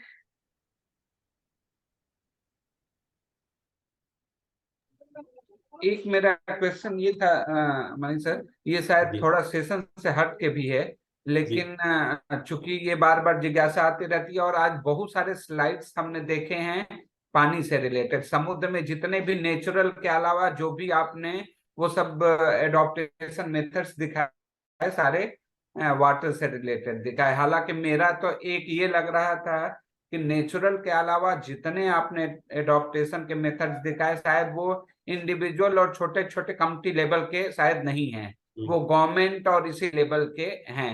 तो दो तो नम्रता ने क्वेश्चन जो पूछे थे कम्युनिटी लेवल के और इंडिविजुअल लेवल के, आपने बहुत कायदे से उसका वो दिया कि जो हम ये पेड़ों वगैरह की छोटी मोटी जो बातें हैं और ये सब कर सकते हैं अपने बस का जो है, बाकी तो बहुत कुछ करने की जो बात है। एक सर मेरा सवाल हो सकता है, आप चूंकि आप इस फील्ड में और आप लोग इंटेलेक्चुअल इसी फील्ड से जमे बड़े हैं, हम हमेशा बात करते हैं तीसरा वर्ल्ड वार जो होगा पानी के ऊपर होगा। फिर आपने अपने प्रेजेंटेशन में बोला 70% पानी है हमारे उस पर, यूज लायक नहीं है। फिर हम बात करते हैं, कभी कभी आप ये सर बहुत सही बोल रहे हैं, जब इंटेलेक्चुअल्स के बीच में बैठते हैं तो कंफ्यूजन भी उतना ही ज्यादा बढ़ता है। कभी कभी हम अपने इसी सेशन में, इसी सत्र में और जगह जाने पे ये बोलते हैं क्लाइमेट चेंज तो कुछ है ही नहीं, ये केवल झूठ मूठ का हवा उड़ाया जा रहा है। आप जैसे फिर विद्वान, बहुत अच्छे अच्छे विद्वान बोलते हैं ये हो ही रहा है, देखिए आप 10 साल के आप वो निकाल लीजिए, आपको पता लग जाएगा। तो पानी के संबंध में फिर मुझे इसीलिए वो थोड़ा ये लग रहा है कि आपसे थोड़ा जानकारी लूं कि हम बोलते हैं पानी हर जगह है, तीसरा युग पानी से भी होगा। फिर एक बात आती है कि हमारे जमीन में पानी है, नदियों में पानी आती है, फिर बारिश का पानी होता है, फिर अपने उसमें समुद्र वगैरह में जाता है। कुछ लोग बोलते हैं कि नदियों का पानी समुद्र में नहीं जाने देना है, इधर ही घेर के उसको अपने क्षेत्र में ही रखना है। कुछ लोग बोलते हैं कि नदियों का पानी समुद्र में जाना इकोलॉजी के लिए बहुत अच्छा है, वो होना चाहिए। अब मेरा सवाल ये है कि जब ये सिस्टम बना हुआ है कि जमीन का पानी अगर ऊपर आता है, समुद्र में भी जाता है, फिर क्लाउड बनता है, फिर उसका बारिश होता है, तो फिर ये पानी का चक्र जो हमेशा बन के पानी वापस आ ही जाता है, तो हम बूंद बूंद कीमती है इसकी बात क्यों करते हैं? इस थोड़ा एक इसको इलेबोरेटिव ढंग से आप मतलब कैसे, क्योंकि ये बात आती है ना कि क्लाउड आखिर में बन के फिर आता ही है पानी, फिर जमीन में भी कुछ जाता है, फिर बारिश होता है, तब फिर जब यही का सामान यही पे अपने पास ही है सुरक्षित, तो फिर इतनी चिंता क्यों? जी सामान को कंज्यूम करने वाले बहुत सारे लोग हो गए हैं अजीत सर। जी पहले जो पॉपुलेशन थी वो कम थी, अब जितनी भी पॉपुलेशन है, जैसे फॉर एग्जांपल अब बात कीजिए, 1 लीटर पानी है, उसको पहले लेने वाले 10 लोग थे। 10 को जरूरत है, बिना पानी के लाइट चलेगी नहीं। अब उसको लेने वाले 100 लोग हैं, तो पानी वापस तो उतना ही आ रहा है, इसमें बिल्कुल आप 100% सही है। लेकिन उसका जो डिस्ट्रीब्यूशन है वो पर पर्सन के हिसाब से वो कम हो गया है। पानी का ग्रॉस उतना ही है, मैंने बोला कार्बन डाइऑक्साइड, ग्रॉस में कार्बन डाइऑक्साइड सबसे ज्यादा इंडिया तीसरे नंबर पे एमिट करता है, लेकिन जब उसको पॉपुलेशन से डिवाइड कर दें तो 104वें रैंक पे चला जाता है। पानी अभी भी उतना ही आ रहा है उस वाटर साइकिल में, बस पानी को कंज्यूम करने वाला पॉपुलेशन जो है हमारा वो ज्यादा हो गया, जिस वजह से जो अब रेशियो निकलेगा उस वजह से कम है। तो इस पॉपुलेशन को जितना पानी चाहिए उस लेवल का पानी हमारे वाटर चक्र में नहीं है, ग्लोबल हाइड्रोलॉजिकल साइकिल में नहीं है। इसीलिए हमें कुछ तरीके ढूंढने होते हैं कि हमारे लिए पानी उतना मिलता रहे। और जो लोग वो आपने एक और बात बताई, क्लाइमेट चेंज को बिलीव नहीं करते हैं, बिल्कुल सही बात है। लेकिन मेरा सिर्फ एक पॉइंट जो हमेशा जो मैं अपने लेक्चर्स में लेता हूँ, चेंज का मतलब पॉजिटिव चेंज भी होता है, नेगेटिव चेंज भी होता है। पॉजिटिव चेंज क्लाइमेट चेंज के रिस्पेक्ट में ग्लोबल वार्मिंग है, नेगेटिव चेंज आइस एज है। अगर टेम्परेचर इंक्रीज होगा तो वो ग्लोबल वार्मिंग है, टेम्परेचर डिक्रीज होगा तो वो आइस एज वाला का टाइम है। चेंज दोनों है, पॉजिटिव है नेगेटिव है, या तो हम उधर जाएं या इधर आए, चेंज तो हो रहा है ना। राइस, वीट, शुगर केन, ये आपके ग्लोबल वार्मिंग में भी नहीं उग पाएंगे, ये आपके आइस एज में भी नहीं उग पाएंगे। तो ठीक है, मैं उनका अगर कंसर्न ये है कि क्लाइमेट चेंज नहीं हो रहा, तो ठीक है, अगर ग्लोबल वार्मिंग नहीं हो रहा तो हम उल्टा तो जा रहे हैं उनके हिसाब से आइस एज, हालांकि साइंटिफिक डेटा ऐसा नहीं बोलता। इसीलिए प्रॉब्लम ये नहीं है कि एटमॉस्फेयर में क्या हो रहा है, प्रॉब्लम है कि जो हमारा एडेप्टेशन है वो उस हिसाब से चेंज हो पा रहा है या नहीं। क्योंकि अल्टीमेटली हमारे सर्वाइवल पानी पे और खाने पे, दो ही चीजों पे हमारा है। खाना हम खुद अपना बना नहीं सकते प्लांट्स की तरह, पानी हमें नदियों पे ही डिपेंड होना होगा, हम अपना पानी खुद बना नहीं सकते, और बिना खाने के पानी की लाइफ नहीं चल सकती। अब एक मेरा और दूसरा क्वेश्चन ये है सर कि आपने बात की वो नेचुरल जो मेथड है उसमें पेड़ों को लगाने की बात की। अब इसमें थोड़ा सा मैं ये जानना चाहता था कि क्या कुछ आप ऐसे एग्जाम्पल्स पेड़ों को देंगे, क्या इस तरह की भी वैरायटी होती है क्या कि जो ज्यादा कार्बन को ऑब्जर्व करे, ऑक्सीजन ज्यादा दे, क्या इस तरह की वैरायटी भी होती है क्या? वो हम जैसे कभी कभी हम लोग गाँव में देखते हैं, ये बात करते हैं कि जहाँ ज्यादा पानी है वहां किस तरह के पेड़ लगाने चाहिए, जहाँ कम पानी है वहां किस तरह के पेड़ लगाने चाहिए। तो क्या कार्बन इमिशन में भी इस तरह का कुछ? जी किसी भी देश में वहाँ की स्थानीय प्रजातियां लगाई, जैसे पीपल ले लीजिए, बरगद ले लीजिए, तुलसी ले लीजिए। तो ये सब जो पौधे हैं, खासकर नीम और पीपल, ये बहुत अच्छा कार्बन डाइऑक्साइड एब्जॉर्ब करते हैं। और पीपल से तो इनफैक्ट 24 घंटे ऑक्सीजन भी मिलता है, उनमें एक अलग पाथवे होता है जिसको हम बोलते हैं सीफो पाथवे नहीं, कैंप पाथवे। तो पीपल, नीम, दो ऐसी चीजें हैं जिनको ज्यादा पानी की भी ज्यादा जरूरत नहीं होती। इनफैक्ट अगर आप नीम को देखेंगे, बहुत पॉल्यूटेड साइट में भी बहुत आसानी से लग जाता है, इसीलिए दिल्ली में आप इतने नीम देखेंगे। बोगनविलिया हमारे पास स्थानीय प्रजाति, वो हमारी स्थानीय प्रजाति नहीं है, लेकिन बोगनविलिया, जितने रोड साइड आप बोगनविलिया देखेंगे उसमें ना कभी पानी दिया जाता है, ना कभी वहां पे पानी का छिड़काव किया जाता है। बहुत अच्छे से बोगनविलिया उगता है। तो जहां भी एक सिंपल सा कॉन्सेप्ट है जो साइंस में हम बताते हैं स्टूडेंट्स को, जहां भी पत्तों की संख्या ज्यादा होगी as compare to the stem portion, उसका जो तना है उसके प्रपोर्शन में पत्तों की संख्या जिस भी पौधे में ज्यादा है वो कार्बन डाइऑक्साइड ज्यादा एब्जॉर्ब करेगा। इसमें आपका पीपल भी है, इसमें नीम भी है, इसमें बोगनविलिया भी है, तुलसी भी है। तुलसी हालांकि छोटा प्लांट होता है इसलिए उतना इफेक्टिवली नहीं होता, लेकिन नीम, पीपल, अशोक ये सब बहुत अच्छे होते हैं in terms of carbon dioxide control. Thank you very much. Namrata. जी सर आई थिंक इतने ही हैं क्वेश्चंस, और सर ने इतने पेशेंटली सारे क्वेश्चंस को आंसर किया। एंड नहीं, सर शायद सेशन के बीच में थे तो सर ने शायद कमेंट्स नहीं देखे होंगे। आपके सर एक स्टूडेंट ने भी ज्वाइन किया था। हाँ, We felt very happy to again be able to attend your session. Thank And you. And participants ने भी काफी अच्छे से यही आपको बहुत अप्रिशिएट किया है कि आपने इतना वैल्यूएबल नॉलेज और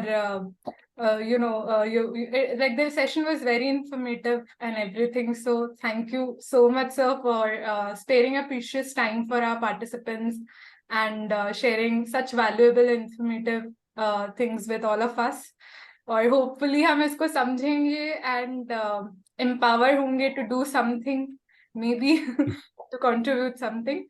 Yeah, तो जी और क्योंकि मैं एक और चीज सर शेयर करना चाहूंगी कि आपके एक स्टूडेंट हैं बी आर अम्बेडकर कॉलेज के, विनीत, एंड जी, he was the one who हाँ, जिन्होंने कहा कि डेफिनेटली मनीष सर को आप बुलाइएगा, he is really good, his session is always very interesting and amazing, and I think we're really happy कि उसने हमारे साथ ये शेयर किया and we were able to include it and he thank very you Vineet. gracefully accepted our invitation.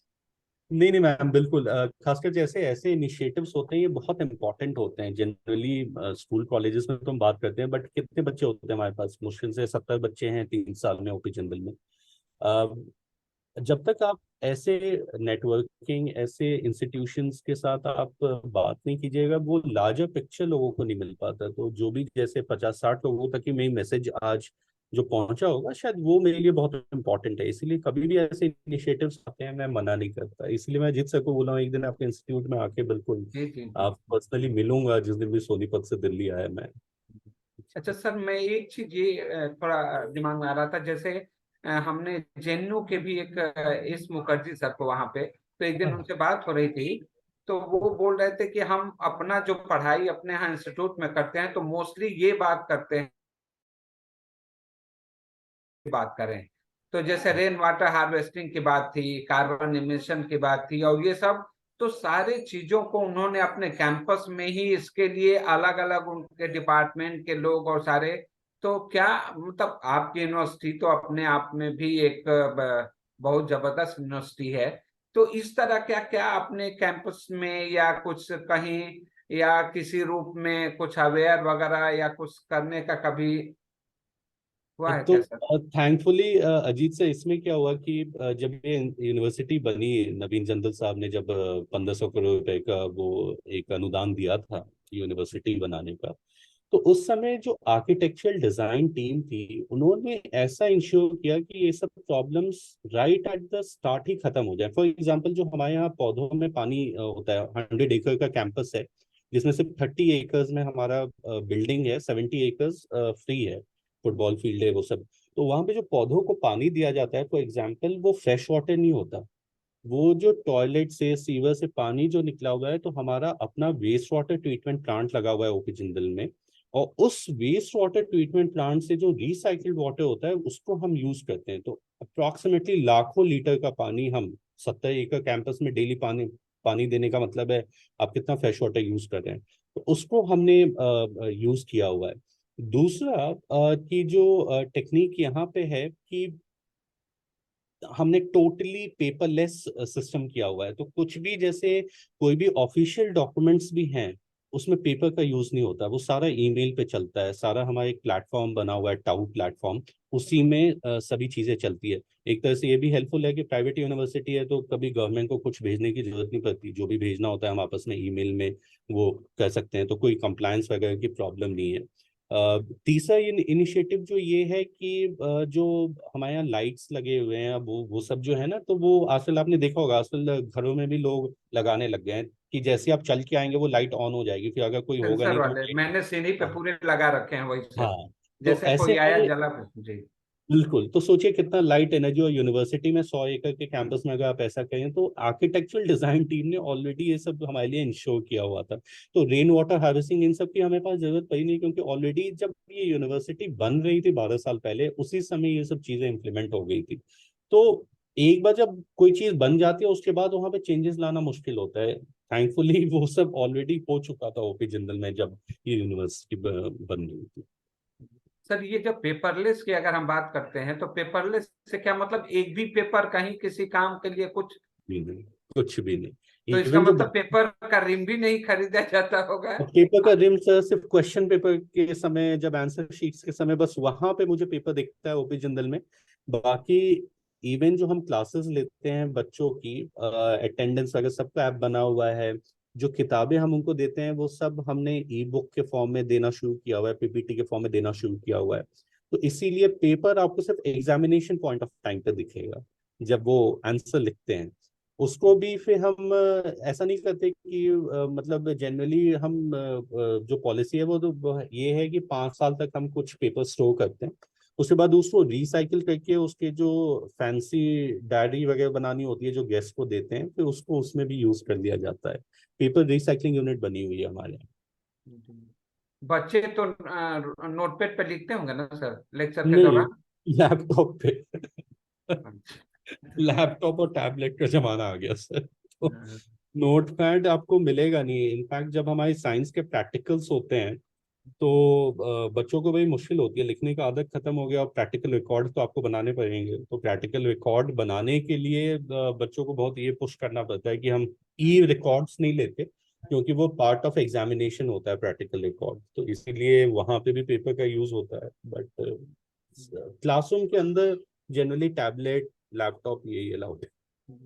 मैं ये थोड़ा इसलिए भी क्वेरी वो कर रहा हूँ सर, क्योंकि हमारे एनजीओ के, अभी हम भी एनजीओ के फ्रेटर्निटी के जो लोग हैं और आज के जो बच्चे हैं मोस्टली हमारे इसमें एनजीओ के भी लोग हैं, तो धीरे धीरे आज न कल हमें भी इस तरफ, चूंकि हम ही गाँव में जाके क्लाइमेट चेंज की बात करते हैं, हम ही गाँव में जाके पौधे लगाने की बात करते हैं, हमें ही सरकार बोलेगी कि जाके आप मिलेट्स के लिए प्रचार प्रसार कीजिए, हम एनजीओ के लोग चूंकि गाँव में रहना है। तो जी एक समय ऐसा आएगा कि जब क्लाइमेट चेंज की बात होगी, जब पेपरलेस की बात होगी, तो लोग पूछेंगे हमसे कि आप क्या करते हैं इसके लिए। जी जी तो जी। कम से कम ये हमें आगे के लिए, क्योंकि अभी हमारे साथ ये दिक्कत है सर कि सरकार को मैंने फुलफिल करना है, लेकिन कैसे हम इस तरीके को निकालें, क्योंकि अभी तो हमारे पास ये है कि प्रपोजल बनाना है तो उसको 20-20 30-30 पेज के वो प्रपोजल बनते हैं, अपने कई प्रपोजल रखे जाते हैं, प्रिंट निकाला जाता है, उसके साथ साथ अपने जो ऑर्गेनाइजेशन की कॉपीज वगैरह होती हैं उनको सारा कुछ, लेकिन कभी तो हमें भी सुधर के इस बात पे इसका कुछ न कुछ काट निकालना पड़ेगा, जिससे हम कम से कम इसमें क्लाइमेट चेंज की जो बात है उसमें कंट्रीब्यूट कर सकें। सर ये होता है ना कि ऊपर से ऑर्डर होता है तो आपको फॉलो करना ही है, तो जैसे वो ऑप्शन था ही नहीं हमारे पास, तो जितने टीचर्स थे वो सब सीख गए। 1200 फैकल्टी मेंबर्स हैं हमारे यहाँ, तो 1200 फैकल्टी मेंबर्स सब सीख गए। वो मतलब 2-3 दिन मुश्किल हुई, उसके बाद सब सीख ही जाता है, बच्चे भी सीख गए। तो पेपरलेस है पूरा का पूरा सिस्टम। चलिए सर, हम कोशिश करेंगे, हमारे एनजीओ के लोग भी इस बात को सुन रहे होंगे, तो जी हम कम से कम कोशिश करें कि जब एक दिन हम भी इस तरह का कुछ वो करें कि भाई हम भी केवल क्वेश्चन पेपर की जो आप बात कर रहे हैं, क्वेश्चन पेपर के अलावा तो वैसे ही हमारे सर्टिफिकेट के अलावा या कुछ ऐसे जो बहुत नेसेसरी डॉक्यूमेंट होते हैं उसके अलावा हमारे पास सारा कुछ, हम भी एक क्लाइमेट चेंज और उसमें एक भागीदार हैं वो करने में, उसके लिए तो ऐसा हम एक कोशिश कर सकते हैं अपने सभी एनजीओ के। मुझे उम्मीद है नम्रता मैम आपके पास अगर कुछ तो फॉर्मल एक थैंक्स के रूप में। हम सेशन को समाप्त करें। जी सर, मैं आपको ही बुलाने वाली थी कि I would like to invite Ajit sir for the formal vote of thanks. वैसे हम सर को काफी अपना अप्रिसिएशन बता चुके हैं, बट स्टिल एक फॉर्मल वोट ऑफ थैंक्स के लिए मैं अजीत सर को बुलाना रेस्पेक्टेड प्रोफेसर मनीष जी, हमारे सभी प्रतिभागी, हमारे कलीग, सर आपने जिस ढंग से प्रेजेंटेशन के माध्यम से एक फुल ऑफ इंफॉर्मेशन था, चूंकि सब्जेक्ट छोटा था लेकिन जिस हिसाब से एडॉप्टेशन की केवल हमें बात करनी थी और जिस हिसाब से आपने इस टेक्निकल चीज को बहुत सहजता से बताया है, मुझे उम्मीद है हमारे पार्टिसिपेंट्स को बहुत अच्छा लगा होगा और वो हम अपने चैट के माध्यम से, प्रशंसकों के माध्यम से हमने देखा है कि उनको ये काफी अच्छा लगा सेशन। मैं विश्व केंद्र की तरफ से, मेवाड़ ग्रुप ऑफ इंस्टीट्यूट की तरफ से आपको धन्यवाद देना चाहूंगा। आपने समय निकाला, चूंकि आज के समय में सर समय बहुत कीमती है और इस समय में से आपने हमारे लिए अपने मूल्यवान समय का योगदान किया। मैं फिर से दोनों संस्थाओं की तरफ से, प्रतिभागियों की तरफ से आपको धन्यवाद देता हूं। इसके साथ साथ मैं धन्यवाद देता हूं सर अपने पार्टिसिपेंट्स को, जो अपना काम छोड़कर 2 घंटे हमारे साथ बिल्कुल शुरू से लेकर लास्ट तक अपना कमेंट भी डालते रहते हैं, हमें मोटिवेट करते रहते हैं और हमारे सेशन शुरू होने से पहले कम से कम 20 लोग इसमें जुड़ जाते हैं, ताकि किसी तरह को उस बीच में फोन भी आते रहते हैं कि हमारे लिंक में कुछ ये दिक्कत आ रही है या अटेंडेंस में ये दिक्कत आ रही है। तो ये जिनका प्यार है, हम भी इसी के दीवाने हैं और यही हमें भी खींचे चला आता है कि सैटरडे को हम भी आज छुट्टी के बावजूद आज बैठ के इस कार्यक्रम को क्रियान्वित करते हैं। तो मैं फिर से एक बार प्रतिभागियों को विशेष रूप से धन्यवाद देना चाहूंगा और नम्रता जी हमारी सर कहें तो एक तरह से इस कार्यक्रम की पूरी आधार हैं और यही सारा कुछ चलाती हैं, हमें भी निर्देश देती हैं कैसे क्या करना है। मैं सभी टीम की तरफ से नम्रता जी को धन्यवाद देता हूं और मैं सभी लोगों को धन्यवाद देते हुए मैं चाहूंगा कि अब यहीं पे इस कार्यक्रम की समाप्ति की घोषणा करते हैं। धन्यवाद sir. Thank you sir, thank you. Thank you so much sir.